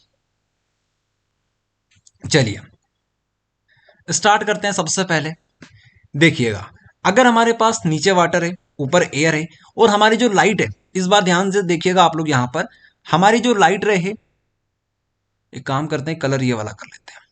हमारी जो लाइट रे है वो इस समय वाटर से पास होती हुई जा रही है। यहां से हमने लाइट रे पास करी, ये कहां गई, इस तरीके से ये बाहर निकल गई। ठीक है, अवे फ्रॉम नॉर्मल होगा क्योंकि ऊपर क्या है हमारे पास, मतलब जो हमारा मीडियम जिसमें जा रही है वहां पे जो एंगल बनेगा वो रिफ्लेक्टेड एंगल जो रहेगा वो एयर में बन रहा है, रेयर मीडियम में बन रहा है, तो अवे फ्रॉम नॉर्मल होगा। ये बात आपको समझ में आनी चाहिए। ओके, तो इतनी बात हमें समझ में आ गई। अब इसको थोड़ा सा हम लोग क्लियर करते हैं। अगर हम लोग मान के चलते हैं, थोड़ा सा आप लोग यहां पर ध्यान दीजिए, अगर हम लोग डेंसर मीडियम और रेयर मीडियम की कंडीशन लगा देते हैं कि हमारी जो लाइट रे वो डेंसर से जाएगी, और अगर हमारे पास जो डेंसर मीडियम है वहां से लाइट कुछ इस प्रकार से जाए कि यहां पे जो एंगल बनेगा, एंगल ऑफ रिफ्लेक्शन जो बनेगा वो 90 डिग्री का बन जाए। वो कैसा बन जाए, 90 डिग्री का बन जाए। यहां पर देखिए, ये क्या है, 90 डिग्री का एंगल है। अगर हमारे पास 90 डिग्री का एंगल बन जाता है, कब बन जाता है, जब हम लोग डेंसर से रेयर मीडियम में शिफ्ट करना चाहते हैं और हमारे पास 90 डिग्री का एंगल यहां पर रिफ्लेक्शन एंगल बनता है, तो उस समय यहां पे जो एंगल होगा, एंगल ऑफ इंसिडेंस जो होगा हमारे पास, उसको हम लोग बोलेंगे क्रिटिकल एंगल। क्या बोलेंगे हम लोग, क्रिटिकल एंगल। तो क्रिटिकल एंगल की डेफिनेशन क्या हो जाती है इस समय, कि वो हमारा एंगल ऑफ इंसिडेंस जिसकी वजह से हमारा एंगल ऑफ रिफ्लेक्शन जो रहे वो 90 डिग्री का बन जाए, उसको हम लोग बोलेंगे क्रिटिकल एंगल। तो बताइए क्रिटिकल एंगल क्या होता है, थीटा सी इसको आप लोग बोल सकते हो, या फिर इसको आप लोग बोल सकते हो i c. I c angle of incidence ही होता है ये। कब होता है? जब refractive index, sorry, angle of reflection जो हो वो 90 डिग्री का बन जाए। आई बात समझ में? उस समय इस एंगल को हम लोग बोलते हैं क्रिटिकल एंगल। आपको इस तरीके से इसको सेट करना है कि यहां पे 90 डिग्री एंगल आपको देखने को मिल जाए। ओके, उस समय एंगल ऑफ इंसिडेंस को ही हम लोग क्रिटिकल एंगल बोल देंगे। अच्छा, तो क्रिटिकल एंगल हमें समझ में आ गया। अब बात करते हैं टोटल इंटरनल रिफ्लेक्शन की। नाम से क्लियर है, टोटल इंटरनल रिफ्लेक्शन। रिफ्लेक्शन नहीं है, रिफ्लेक्शन नहीं, रिफ्लेक्शन। तो यहां पे क्या होगा? यहां पे कुछ ऐसा होगा कि ये जो एंगल है, यहां पे जो एंगल ऑफ इंसिडेंस बन रहा है, वो आपने कुछ इस तरीके से सेट किया कि ये अपने ही अंदर टोटली रिफ्लेक्ट हो गया, टोटली रिफ्लेक्ट हो गया, बाउंस बैक हो गया इस तरीके से। ठीक है, तो उस समय ये जो एंगल होगा, ठीक है, यहां पे जो एंगल बनेगा, ठीक है, थीटा, इस एंगल को हम लोग क्या बोलेंगे? इस एंगल को हम लोग बोलेंगे कि ये जो एंगल हमारा है, लेट से ये हमारा आईटी हम लोग बोल देते थोड़ी देर के लिए, तो ये जो आईटी एंगल बनेगा ना, ये क्रिटिकल एंगल से ज्यादा होगा, क्रिटिकल एंगल से ज्यादा होगा, आईसी से ज्यादा होगा। क्योंकि क्रिटिकल एंगल की वजह से तो हमारे पास 90 डिग्री का एंगल बन रहा था, और यहां पे क्या हुआ? यहां तो पूरी तरीके से ये रिफ्लेक्ट हो गया। आई बात समझ में? और इस फिनोमिना को, जी हाँ सुनिएगा ध्यान से, इस फिनोमिना को क्या बोला जाता है? टोटल इंटरनल रिफ्लेक्शन इसका नाम दिया जाता है। जिसमें क्या होता है, हमारी जो रे ऑफ लाइट होती है वो पूरी तरीके से रिफ्लेक्ट हो जाती है, इसलिए इसको नाम दिया जाता है टोटल इंटरनल रिफ्लेक्शन। तो इसकी जो नेसेसरी कंडीशन क्या हो सकती है, आप लोग खुद सोचिए।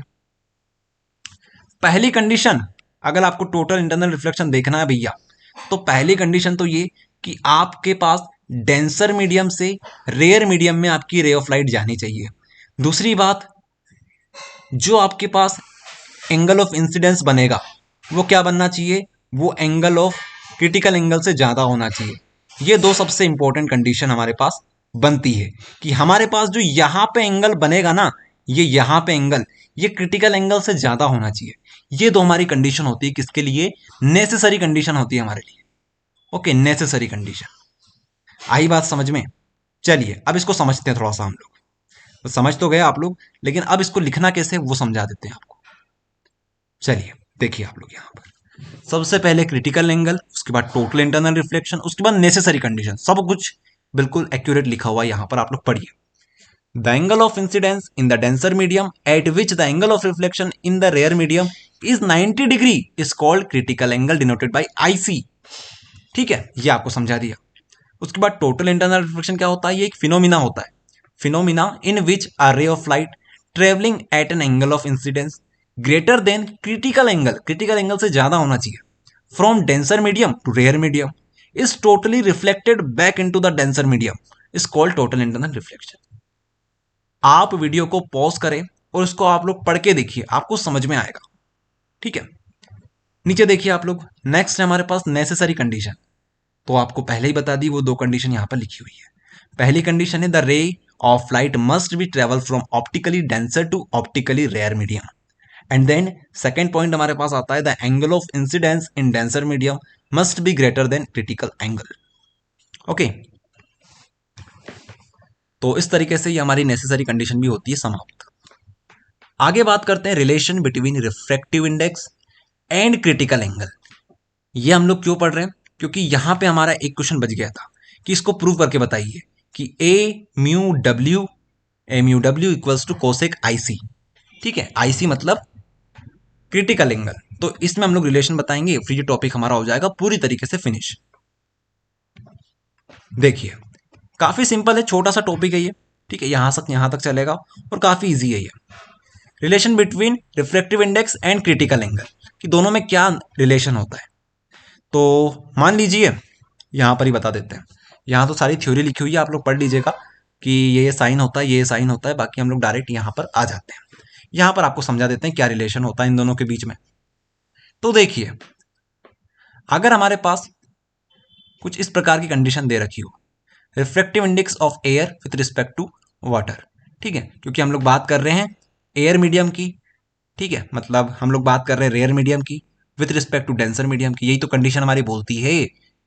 टोटल इंटरनल रिफ्लेक्शन की कंडीशन देख लो या फिर आप लोग क्रिटिकल एंगल की कंडीशन देख लो, ये कंडीशन तो होनी चाहिए अपने पास कि ऊपर हमारे पास, मतलब अगर आप लोग देख रहे हो कि जो हमारी लाइट होगी वो डेंसर मीडियम से जानी चाहिए और रेयर मीडियम में आनी चाहिए। ठीक है, तो यही तो कंडीशन होती है हमारी। तो इस वजह से हम लोग लिख रहे हैं डब्ल्यू म्यू ए। अब आप लोग यहां पर खुद बताइए क्या होगा, साइन आई सी अपॉन साइन आर। अब चलो एक काम करते हैं, पहले आपको ये बता देते हैं कि हमारे पास होना ये चाहिए था, ये कि यहां पे हम लोग बना देते हैं आई और नीचे बना देते हैं आर। अब हमें पता है कि अगर हम लोग बात करते हैं क्रिटिकल एंगल की, तो क्रिटिकल एंगल की कंडीशन में एंगल ऑफ इंसिडेंसी हमारा क्या हो जाएगा, क्रिटिकल एंगल हो जाएगा, जिसको हम लोग आईसी से रिप्रेजेंट करेंगे, और हमारा जो आर होगा वो 90 डिग्री का हो जाएगा। यही तो कंडीशन बोलती है हमारी कि यहां पर 90 डिग्री का एंगल हो जाएगा। तो इस वजह से आप लोग यहाँ पर वैल्यूज पुट करिए, ये हमारी कंडीशन बनी, इसमें वैल्यूज पुट कर दिया आपने। साइन 90 कितना होता है, साइन 90 की वैल्यू होती है 1। ठीक है, तो ये हो जाएगा 1। तो डब्ल्यू mu A equals to sine I c. आई यहाँ पर ध्यान रखिए क्रिटिकल एंगल है, तो इसी को उल्टा कर दोगे तो 1 बाय कोसेक लिख सकते हो, 1 बाय साइन आई सी अगर आप लोग लिखोगे तो ये कोसेक हो जाएगा। ठीक है, या फिर आप लोग इस तरीके से समझ लो इसको, अगर आप लोग यहाँ पर आ गए हो तो इसको आप लोग इस तरीके से समझ सकते हो कि ये जो कंडीशन है, हमें पता है कि अगर हम लोग प्रिंसिपल ऑफ रिवर्सिबिलिटी लगाते हैं कि ए mu W into W mu A अगर करते हैं तो ये 1 आता है। प्रिंसिपल ऑफ रिवर्सिबिलिटी ये बोलता है हमारे। तो अगर आप लोग इसी को देखोगे तो क्या हम लोग ये बोल सकते हैं कि W mu A equals to 1 by A mu W. ये देखो यहां से, ठीक है, क्या इसको हम लोग बोल सकते हैं, ये जो रहेगा ये इधर आ जाएगा। तो इस वजह से हम लोग बोल सकते हैं कि ये जो डब्ल्यू म्यू ए होगा इसकी वैल्यू हो जाएगी 1 अपॉन डब्ल्यू म्यू ए। और यहाँ पे जो होगा ये इसकी जो वैल्यू है हम लोग यहाँ पर लिख देंगे, अपॉन में लिख देंगे। ठीक है, तो इस तरीके से आप लोग अगर देखोगे तो ये बात वही तो निकल जाएगी कि अगर आप लोग फिर से इसको सही कर लो, सीधा कर लो, तो ए म्यू डब्ल्यू equals to cosec i c. ठीक है, 1 अपॉन साइन क्या होता है, 1 अपॉन साइन थीटा क्या होता है, ये होता है हमारे पास कोसेक थीटा। ठीक है, तो यहाँ पर थीटा की जगह आई सी है, यहाँ पर हमने आई सी रख दिया। तो ये बात है, यहाँ पर हमने क्या लगाया है, प्रिंसिपल ऑफ रिवर्सिबिलिटी का फंडा लगाया है। तो इस वजह से ये हमारा कॉन्सेप्ट बन गया। आई बात समझ में, इस तरीके से आप लोग ये प्रूव कर सकते हो। बाकी एग्जाम में क्वेश्चन ज़्यादातर देखने को नहीं मिला है, लेकिन हमारी एनसीईआरटी के अंदर ही क्वेश्चन दिया हुआ है, इसको प्रूव करने को बोला जाता है, तो हमने आपको करवा दिया। बाकी इंपॉर्टेंट क्या है, इंपॉर्टेंट है ये सारी चीज़ें, क्रिटिकल एंगल आ सकता है, टोटल इंटरनल रिफ्लेक्शन आ सकता है, नेसेसरी कंडीशन आ सकती है। अब काफ़ी सारे बच्चे बोलेंगे कि सर टोटल इंटरनल रिफ्लेक्शन तो रिड्यूस हो चुका है। तो ज़रा ध्यान से देखो आप लोग, यहाँ पे आओ जरा, आपसे क्या बोला गया है, application of total internal reflection reduce हुई है, इसकी एप्लीकेशन जो है वो रिड्यूस हुई है। टोटल इंटरनल रिफ्लेक्शन अभी तक रिड्यूस नहीं हुआ है, उसकी एप्लीकेशन रिड्यूस हुई है। ठीक है, तो इसको करना जरूरी है, नहीं तो आप लोग इसको छोड़ दो। चलिए, तो ये हो गया हमारा फिनिश। क्रिटिकल एंगल समझा दिया, टोटल इंटरनल रिफ्लेक्शन समझा दिया, नेसेसरी कंडीशन समझा दी, रिलेशन समझा दिया आपको। अब लास्ट में एक टॉपिक और बच गया, फिर इसको फिनिश करेंगे, इस टॉपिक को फिनिश करेंगे मतलब। तो dependency of critical angle, critical angle किस किस के ऊपर डिपेंड करता है, तो ये दो चीज के ऊपर डिपेंड करता है। एक तो होता है टेम्परेचर, एक होता है ऑन कलर और द वेवलेंथ ऑफ लाइट। तो जो चीज हमने वहां पर पढ़ी थी वही चीज आपको यहां पर भी लिखनी है। कहां पर, जब आपको हमने डिपेंडेंसी पढ़ाई थी रिफ्रैक्टिव इंडेक्स की, वो चीज हम लोग जहां पर वो पढ़ी थी उसी तरीके से यहां पर आपको लिखना है। ठीक है, तो 2 पॉइंट अगर आप चाहो तो ये देख सकते हो, यहाँ पर सारी चीजें लिखी हुई है। ओके, तो इस तरीके से हमारी जो डिपेंडेंसी ऑफ क्रिटिकल एंगल वो भी फिनिश होती है। टेम्परेचर आपको पता है, वेवलेंथ आपको बता दी हमने, तो वापस से ये चीज़ बताने से कोई मतलब नहीं है। वीडियो को यहीं पर पॉज करो, एक बार पढ़ लो इनको, ज़्यादा ये इंपॉर्टेंट है नहीं, लेकिन फिर भी एक बार पढ़ लो, ऑब्जेक्टिव के पॉइंट ऑफ व्यू से हो जाएगा काम। ठीक है, चलिए अगला जो टॉपिक है हमारे पास वो है ऑप्टिकल फाइबर। ऑप्टिकल फाइबर ये 3 नंबर में आया करता है, ऑप्टिकल फाइबर, तो इसको करना जरूरी है। ऑप्टिकल फाइबर, सबसे पहली बात कि ये ऑप्टिकल फाइबर होता क्या है, 2 नंबर में तो इसकी डेफिनेशन ही बन सकती है। तो क्वेश्चन आता है, what are optical fibres, write its construction and working method with diagram, write any 2 uses of optical fibre. ठीक है, तो सबसे पहला क्वेश्चन है हमारे पास कि ऑप्टिकल फाइबर क्या होता है। तो it is a device based on the phenomena of total internal reflection which is used to transmit optical signals. अब जरा रुकिए, ये एक ऐसा डिवाइस है जो किस फिनोमिना पर बेस्ड है? ये बेस्ड है भैया टोटल इंटरनल रिफ्लेक्शन के फिनोमिना पर बेस्ड। और टोटल इंटरनल रिफ्लेक्शन क्या बोलता है कि यहां पर जो लाइट होती है हमारी वो रिफ्लेक्ट बैक हो जाती है। तो इस फिनोमिना के ऊपर ये डिवाइस बेस्ड है। अभी समझेंगे किस तरह का दिखता है ये, किस तरह की कंस्ट्रक्शन होती है, किस तरह की वर्किंग होती है, क्या क्या इसके यूजेस हैं, वो सब देखेंगे अभी हम लोग। लेकिन लिखना कैसे एग्जाम में वो देखते हैं पहले। Which is use to transmit optical signals along the straight or zigzag path up to transmit distance up to large distance without any loss of intensity of signals। तो देखो यहां पे क्या होता है ना, यहां पे ट्रांसमिशन होता है ऑप्टिकल सिग्नल का। किसका? ऑप्टिकल सिग्नल का। ऑप्टिकल सिग्नल्स जो होते हैं, मतलब एक तरह से आप लोग इलेक्ट्रिक सिग्नल समझ सकते हो, ये जो होते हैं भैया हमारे, ये जिगजैग पाथ में ऑप्टिकल फाइबर के अंदर से पास होते हैं। एक वायर टाइप का आप लोग समझ सकते हो। वायर के अंदर क्या होगा, वायर के अंदर जो हमारे सिग्नल्स होंगे वो इस पाथ को फॉलो करेंगे, इस तरीके से वायर के अंदर चलेंगे जिगजैग पाथ में, जिगजैग। ठीक है, तो ये रहेगा। और सबसे अच्छी बात यहां पर यह है कि यहां पर हमारा जो सिग्नल है वो लॉस नहीं होता है। ठीक है, कुछ भी लॉस उसका सिग्नल का नहीं होता, ये होता भैया। ठीक है, तो ये चीज आप लोग यहां पर लिख सकते हो। इसका बहुत ज्यादा यूज किया जाता है आजकल। ठीक है, ऑप्टिकल सिग्नल का। ऑप्टिकल सिग्नल के फायदे ये हैं कि ये सस्ता मिल जाता है हमें, और बहुत से फायदे इसके कि ये जो ऑप्टिकल फाइबर होता है यहाँ पर इंटेंसिटी का लॉस नहीं होता है। उसके अलावा लार्ज डिस्टेंस तक आप लोग इसको ट्रेवल करवा सकते हो सिग्नल को। तो ये सब रहेगा। बाकी यहाँ पर आप लोग देख सकते हो कुछ इस प्रकार की इसकी इमेजेस हैं। ये ऑप्टिकल फाइबर ही हमारे सारे यहाँ पर हम लोग देख सकते हो इस प्रकार से। ओके, तो अब आ जाते हैं हम लोग कंस्ट्रक्शन के ऊपर। कंस्ट्रक्शन किस प्रकार से करनी है, तो पहले तो आप लोग देख लो यहाँ पर इस प्रकार से ये होता है। ठीक है, अंदर के साइड ये होता है, उसके ऊपर इस प्रकार की हम लोग वायरिंग कर देते हैं प्लास्टिक की। ठीक है, कोटिंग कर देते हैं। उसके ऊपर एक और ग्लास जैकेट चढ़ा देते हैं। ठीक है, कॉटन जैकेट आप लोग बोल सकते हो। तो ये सब कुछ रहेगा। तो अब हम लोग इसकी कंस्ट्रक्शन देख लेते हैं। तो भैया आपको कंस्ट्रक्शन में कैसे बनाना है यहाँ पर बताया रखा है कि सबसे अंदर आपको बनाना है कोर। आपको यहाँ पर कोर बनानी है। उसके ऊपर आपको क्या करना है, क्लेडिंग चढ़ा देनी है। उसके ऊपर जो प्रोटेक्टिव जैकेट जो होगा उसको हम लोग क्लेडिंग बोल रहे हैं। उसके ऊपर एक और जैकेट आपको चढ़ाना है जिसको हम लोग बोलेंगे प्रोटेक्टिव जैकेट। ठीक है, तो तीन चीजें हमारी होती है कंस्ट्रक्शन के लिए। पहला होता है कोर, क्लेडिंग और प्रोटेक्टिव जैकेट। अब यहाँ पर सारी चीजें लिखी हुई है। कोर क्या होता है, क्लेडिंग क्या होता है, प्रोटेक्टिव जैकेट क्या होता है। सबसे पहले हम लोग बात करते हैं कोर की। तो it is a central part, it is called core, made up of thin and fine quality transparent glass polymers और डाइलेक्ट्रिक। सबसे अंदर का पार्ट ये होता है, ये पतला होता है, फाइन होता है, क्वालिटी में अच्छा होता है, ट्रांसपेरेंट होता है, ट्रांसपेरेंट ग्लास होता है। यहीं से भैया हमारा सिग्नल पास होता है। सबसे इंपॉर्टेंट पार्ट तो यही है। ठीक है, इसके बाद होती है क्लेडिंग। क्लेडिंग क्या है, इट इज अ लार्ज, क्या लिखा है यहाँ पर, it is a layer made of glass और plastic which surround the central core of optical fibre. तो ये एक लेयर है जो किसकी है, ग्लास की बनी हुई है या फिर प्लास्टिक की भी ये हो सकती है, which surround the central core of optical fibre. अब ये किसको सराउंड करके रखती है, तो भैया ये ऑप्टिकल फाइबर जो हमारा ये कोर है इसको सराउंड करके रखती है। इसके ऊपर ही आती है, मिडिल लेयर होती है हमारी। इसके बाद लास्ट में आता है हमारे पास प्रोटेक्टिव जैकेट। प्रोटेक्टिव जैकेट तो नाम से ही क्लियर है, ये प्रोटेक्टिव जैकेट है। The central core and the cladding are enclosed in a protective jacket made of plastic for providing safety and strength to optical fibre. तो समझ गए होंगे, अब इसको समझाने की जरूरत नहीं है। उसके बाद यूजेस पढ़ लीजिए। It can be used for optical signal transmission. Optical signal transmission में इसका यूज देखने को मिलता है। It is used for transmitting electrical signal from one place to another place. It is used as a light pipe in medical. Okay, तो ये इसके uses हो गए। अब मेडिकल में लाइट पाइप की तरह कैसे यूज होता है वो यहाँ पर आप लोग देख सकते हो।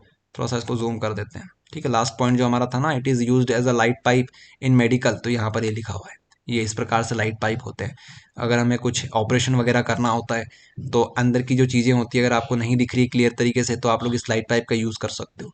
मतलब आप लोग तो करोगे नहीं, जो भी डॉक्टर वगैरह होते हैं वो इसका यूज़ करते हैं। ठीक है, it is used for transmitting electrical signal. सारी बात आपको बता दी, इस तरीके से आपको लिखना है यूजेस। दो लिख देना काफ़ी होगा।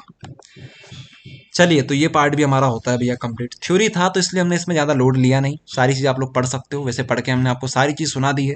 अब इनको आप लोग रट लेना, क्योंकि इसमें रटने वाली चीज़ें हैं। आप लोग इसको रटना ही पड़ेगा। बाकी जितना हो सकता है उतना हमने आपको समझा दिया। चलिए आगे बढ़ें, आगे बढ़ते हैं। नेक्स्ट टॉपिक हमारे पास आता है real depth and apparent depth. Real depth and apparent depth. यहां पर आप लोग देख सकते हो एक बालक है।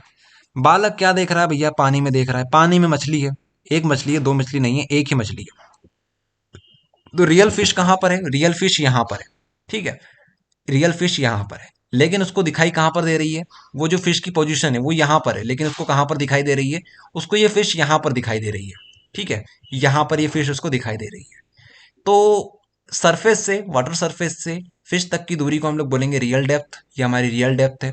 और जो हमें मछली की दूरी यहाँ पर जो दिखाई दे रही है, यहाँ पर जो दिख रही है, सरफेस से लेकर मछली तक की दूरी जो कि हमें दिखाई दे रही है, जो कि इमेज बन रही है उसकी, उसको बोलेंगे अपेरेंट डेप्थ।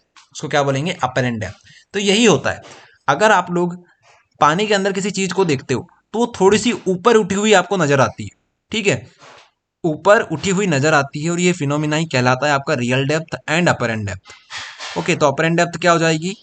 सरफेस से लेकर जो इमेज बन रही है वहां तक की दूरी आपकी अपेरेंट डेप्थ कहलाएगी। और रियल डेप्थ नाम से ही क्लियर है, रियल डेप्थ मतलब रियल फिश कहां पर है, वहां तक की डेप्थ जो होगी वो रियल डेप्थ कहलाएगी। चलिए तो यहाँ पे आ जाइए, यहाँ पे हम लोग समझते हैं किस तरीके से हमें डेरिवेशन करना रहेगा, ठीक है। तो real depth and apparent depth. तो एक काम करते हैं, सबसे पहले तो हम लोग एक सरफेस बना लेते हैं कुछ इस प्रकार से, ठीक है। ये सरफेस हमारी बन गई, इसको थोड़ा सा और इस तरह से एक्सटेंड कर देते हैं। अब इस सरफेस को हम लोग कुछ इस तरीके से बना लेते हैं, एक डब्बे के टाइप, ठीक है, ताकि आपको समझने में आसानी रहे। यहां से हम लोग इसको जोड़ देते हैं कुछ इस प्रकार से। अब एक काम करते हैं, हम लोग यहाँ पे अपना एक ऑब्जेक्ट बना लेते हैं। मान लीजिए हमारा जो ऑब्जेक्ट है, ठीक है, हमारा जो ऑब्जेक्ट वो यहाँ पे कहीं पर पड़ा हुआ है, ठीक है। पॉइंट साइज का हमारा ऑब्जेक्ट है जो कि यहाँ पर पड़ा हुआ है, ठीक है। यहाँ पर हमारा ऑब्जेक्ट भैया पड़ा हुआ है। अब मान लीजिए कि हम लोग यहाँ से कहीं से ऑब्जेक्ट को देख रहे हैं, ठीक है। यहाँ से कहीं से हम लोग ऑब्जेक्ट को देख रहे हैं, तो एक ये पॉइंट बना लेते हैं। यहाँ पे हम लोग क्या करेंगे भैया? यहाँ पे हम लोग अपना नॉर्मल बना लेंगे। नॉर्मल का नाम दे देते हैं एम एंड एन, ठीक है, एम एन। ये हमारा क्या बन गया? नॉर्मल बन गया। अब देखिएगा ध्यान से, हमारे पास यहां से रे ऑफ लाइट कुछ इस प्रकार से निकलेगी, जो कि कुछ इस प्रकार से रहेगी। अंदर हमारे पास वाटर है, ध्यान रखिएगा, अंदर हमारे पास क्या है? पानी है, वाटर। बाहर हमारे पास एयर मीडियम है, मतलब रेयर मीडियम है। तो इसको जाना कैसे चाहिए था? कुछ इस प्रकार से इसको जाना चाहिए था, सीधा सीधा, ठीक है। लेकिन ऐसा हुआ नहीं, ऐसा ये हुआ नहीं। ये क्या हुआ? थोड़ा सा बेंड हो गया अवे फ्रॉम नॉर्मल। ये नॉर्मल है तो नॉर्मल से दूर कहीं भागेगा, तो ये नॉर्मल से कुछ इस प्रकार से ये भागा, नॉर्मल से दूर हो गया, इस तरीके से ये रहे हमारे पास आई। अब एक काम करते हैं, इसको कहीं पर एक्सटेंड कर लेते हैं पीछे, इसको कहीं पर हम लोग एक्सटेंड करवा लेते हैं, यहाँ पर कहीं पर, ठीक है। तो आपको इसकी इमेज यहाँ पर दिखेगी। ये तो कुछ ज़्यादा ऊपर बना दिया हमने, लेकिन ठीक है, समझने के लिए ऐसा ही आपको भी बनाना है अपनी कॉपी में। ओके, तो हमने एक्सटेंड किसको किया है? इस रे को हमने एक्सटेंड किया है। इस रे को हमने क्या किया? एक्सटेंड कर लिया पीछे की तरफ। आई बात समझ में? यहाँ पे कहीं पर, ठीक है। तो एक काम करते हैं, पॉइंट के नाम दे देते हैं। ये जो पॉइंट है हमारा, इस पॉइंट का नाम हम लोग दे देते हैं, ये हमारा क्या है? ये हमारे पास जो आया हुआ ऑब्जेक्ट है, ये इमेज है हमारे पास, ठीक है। ये जो पॉइंट है हमारे पास, ये हमारी इमेज है। और ये जो नीचे है हमारे पास, ये हमारा रियल ऑब्जेक्ट है। तो ऑब्जेक्ट को हम लोग पी बोल देते हैं, और इसको हम लोग बोल देते हैं पी डैश। क्या बोल देते हैं? पी डैश बोल देते हैं। तो पी हमारे पास क्या है? हमारा ऑब्जेक्ट है। और पी डैश हमारे पास क्या है? पी डैश हमारे पास भैया हमारी इमेज है, जो कि ऑब्जेक्ट की बनी हुई है। इतनी बात आप सभी को क्लियर हो गई। अब इस पॉइंट का नाम हम लोग देने वाले हैं यहाँ पे कहीं पर, इस पॉइंट को हम लोग बोल देते हैं क्यू। कोई दिक्कत यहाँ तक? कोई दिक्कत आपको नहीं होनी चाहिए। अब जरा ध्यान से देखिए, ये जो एंगल है ये कौन सा एंगल होगा? एंगल ऑफ इंसिडेंस होगा भैया, क्योंकि यही तो रे हमारी गई हुई एंगल ऑफ इंसिडेंस। और ये जो एंगल था हमारा, ये एंगल ऑफ रिफ्लेक्शन हो जाएगा। ये हमारा क्या हो जाएगा? एंगल ऑफ रिफ्लेक्शन हो जाएगा, ठीक है, इस हिसाब से। अब अगर ये एंगल ऑफ रिफ्लेक्शन है, तो ये एंगल क्या होगा? ये एंगल क्या होगा? अरे भैया देखो, अगर लाइन एसी है और यहाँ पे आर बना हुआ है, तो अगर यहाँ बनाओगे तो यहाँ पर भी तो आर ही बनेगा।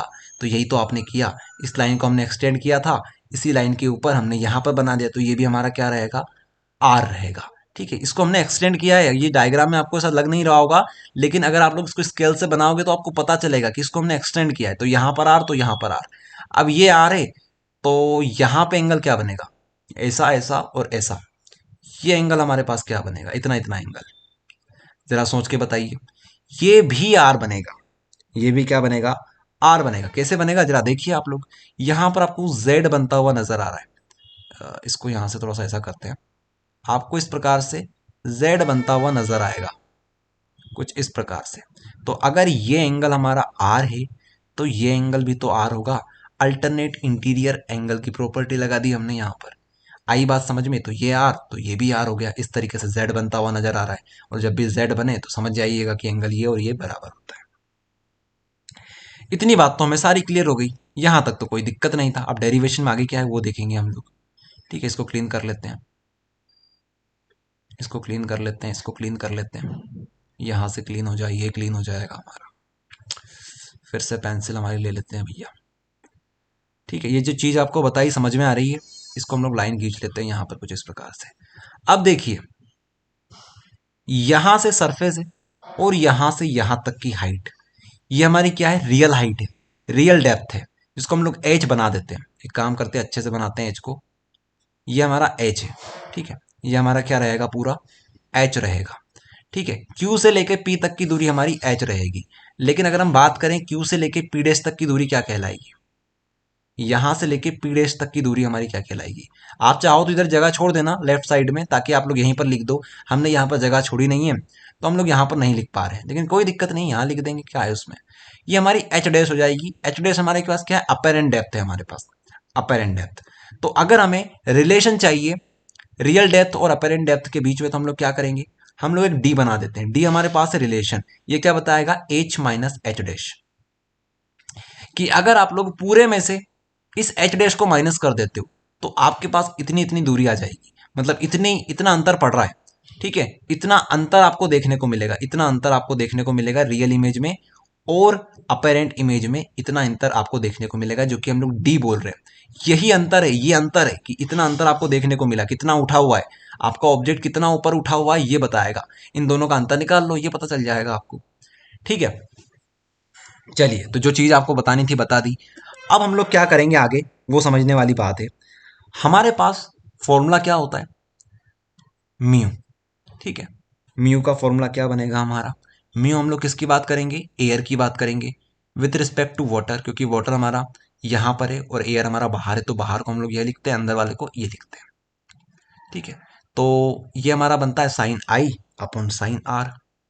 साइन आई अपॉन में बनेगा साइन आर, साइन आर। यहां तक तो कोई दिक्कत नहीं हमें, यहां तक तो हमें कोई दिक्कत नहीं है।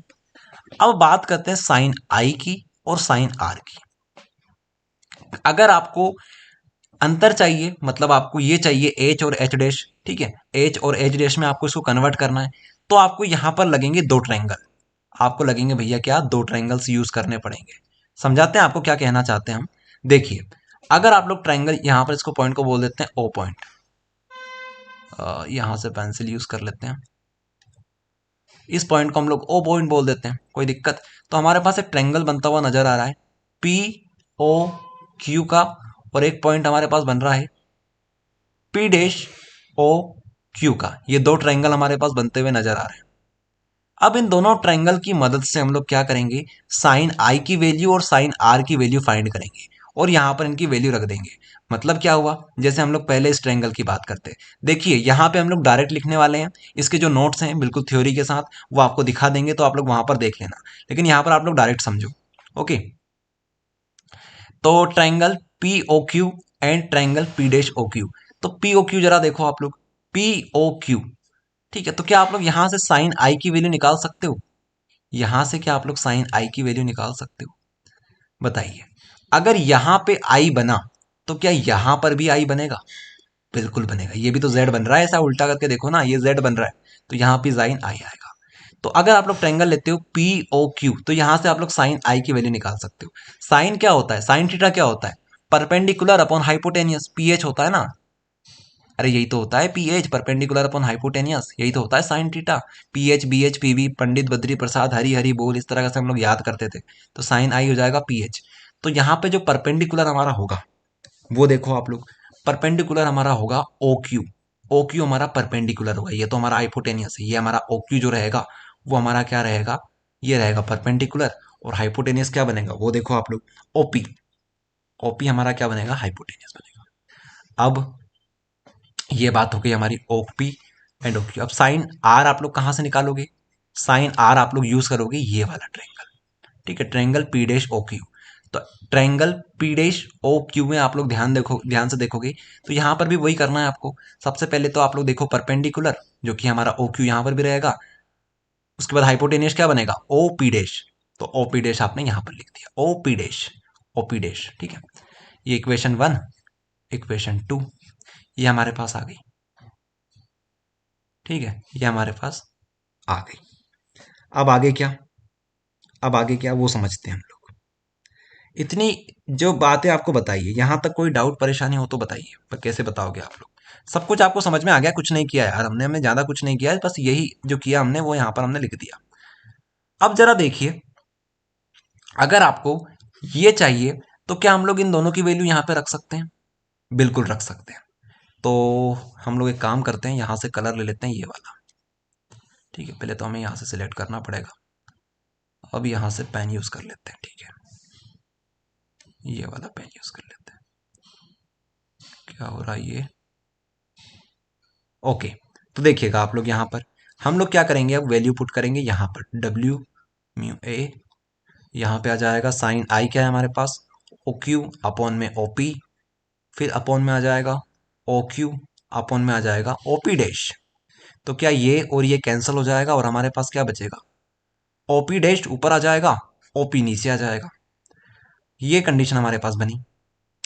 कोई दिक्कत परेशानी यहां तक नहीं होनी चाहिए आपको, दिक्कत परेशानी। अब जरा देखिए, अब जरा देखिए, कहा यह जाता है हमें, कहा यह जाता है कि आप क्या करो, एक कंडीशन मानो, आप क्या करो, एक कंडीशन मानो। अब आप लोग जो ओ पॉइंट से देख रहे थे, जरा आप लोग अपना पॉइंट ऑफ व्यू चेंज करो, अपना पॉइंट ऑफ व्यू चेंज करो, आप लोग यहां से देखो, यहां से इस तरीके से आप लोग देखो बिल्कुल परपेंडिकुलरली। तो अगर यहां से देखोगे तो आपका जो ओ पॉइंट है वो कहां आ जाएगा, क्यू पॉइंट के ऊपर आ जाएगा। ये कंडीशन है, ठीक है, स्पेशल कंडीशन, कि इफ, आप चाहो तो लिख लेना, बाकी नोट्स में लिखा हुआ है, इफ ओ इज इक्वल, मतलब ओ जो रहेगा हमारा वो टेंड्स करेगा क्यू को, तो हम लोग क्या लिख सकते हैं यहां पर, कि जो ओ की जगह पर हम लोग क्यू लिख सकते हैं, क्यू पी डैश अपॉन में क्यू पी, ठीक है, क्यू पी डैश अपॉन में क्यू पी। अब क्यू पी क्या हो जाएगा, क्यू पी डैश क्या है हमारे पास, क्यू से पी डैश क्या हो जाएगा हमारे पास, एच डैश हो जाएगा। यहां पर देखो ना, हमने पहले ही लिख रखा है एच डैश, और अपॉन में क्या आ जाएगा, क्यू पी क्या है हमारे पास, क्यू पी हमारे पास क्या है भैया, क्यू से लेके पी तक की दूरी हमारे पास पूरी एच हो जाएगी। तो हमारे पास फाइनल एक्सप्रेशन ये आएगा, ये। तो ये जो रहेगा ये हमारा रिफ्रैक्टिव इंडेक्स हो जाएगा। तो क्या हम लोग सारी चीज क्लियर कर दें, अब सारी चीज क्लियर कर देते हैं, जो हमारे पास एक्सप्रेशन आया वो बचा के रखेंगे, ठीक है। तो ये सब क्लीन कर देते हैं, ये क्लीन कर देते हैं, ये क्लीन कर देते हैं, ठीक है। स्क्रीन काफ़ी स्लो हो रही होगी, आप सभी को थोड़ा स्लो दिख रहा होगा, लेकिन कोई बात नहीं, ये जरा इरेज हो जाए, उसके बाद हम फिर से उसी कंसिस्टेंसी के साथ आ जाएंगे। जरा इसको क्लीन कर देते हैं पहले, उसके बाद आपको आगे समझाते हैं। वैसे समझाने लायक अब कुछ बचा नहीं है, आप लोग खुद दिमाग लगा सकते हो अब तो क्या होने वाला होगा। हम लोग डी की वैल्यू पुट कर देंगे और क्या होगा ज़्यादा से ज़्यादा। तो अब देखो आप लोग, हमारे पास फाइनल एक्सप्रेशन ये बना था, यहाँ पर ए, यहाँ पर हमारे पास बना था ओ पी डैश, अच्छा सॉरी, यहाँ तो हम लोग डायरेक्ट लिख सकते हैं एच डैश अपॉन में एच, ये हमारे पास बना था। तो भैया ये अगर हमारे पास आ चुका है तो क्या हम लोग एच की वैल्यू लिख सकते हैं यहाँ से, या फिर हम लोग एच डैश को लिख सकते हैं, एच इंटू म्यू ए। और क्या हम लोग इसी को हम लोग लिख सकते हैं आगे, आगे क्या लिख सकते हो आप लोग, आप चाहो तो इसी को आप लोग इसकी वैल्यू में पुट कर सकते हो, डी की वैल्यू में। तो डी में क्या बनेगा, तो माइनस एच माइनस, यहाँ पे हम लोग क्या लिख सकते हैं, एच डैश की वैल्यू एच म्यू ए, ठीक है। ये देखो यहाँ पे हमने वैल्यू पुट कर दी। अब चाहो तो यहीं पर फिनिश कर सकते हो, या फिर आप लोग यहाँ से एच कॉमन ले लो, यहाँ पर 1 माइनस म्यू ए, ये आप लोग बना सकते हो, ठीक है, तो यहाँ पर आप लोग फिनिश कर सकते हो और कहानी खत्म यहीं पे कर दो, बस खत्म हो गया। तो इस तरीके से आपको डेरिवेशन करना रहेगा। आपको हमने शॉर्ट में बताया चीज़ें, ठीक है, इसी तरीके से आपको करना है। बाकी जो थ्योरी है वो आपको दिख जाएगी, अभी हम लोग बता देंगे आपको, तो वहाँ से आप लोग कर लीजिएगा। ओके, तो ये रहेगा, इस तरीके से हमारा सब कुछ होने वाला है। अब इसको क्लीन कर देते हैं सब कुछ। ये लीजिए, क्लीन कर दिया हमने। अब आ जाते हैं हमारे डेरिवेशन के ऊपर। इसको यहाँ से हम लोग क्या करते हैं, स्क्रीन हमारी अनब्लैक कर लेते हैं। ये देखिए, ये यहाँ पर सारी चीज़ लिखी हुई है, ठीक है, ये आप लोग चाहो तो नोट कर लेना। इस तरीके से बिल्कुल हमने नोट्स बना रखे हैं, आप लोग बिल्कुल नोट करिएगा। अगर आपको यहाँ पर क्लियर ना दिखे तो ये देख लो, ये वही चीज़ लिखी हुई है, फिर से आप लोग यहाँ पर देख सकते हो। और लास्ट में ये सारी चीज़ आप लोग कर दीजिएगा। इस तरीके से ये डेरिवेशन जो था हमारा हो गया फिनिश। और वीडियो भी काफ़ी लंबा हो चुका है, तो इस वीडियो को हम लोग यहीं पर एंड करते हैं। इसके बाद हमारा पार्ट 3 आएगा रे ऑप्टिक्स का, तो उसमें हम लोग आगे कंटिन्यू करेंगे। ओके, तो पढ़ाई करें आप लोग सभी। All the very best, thank you everyone, मिलते हैं अगले वीडियो में।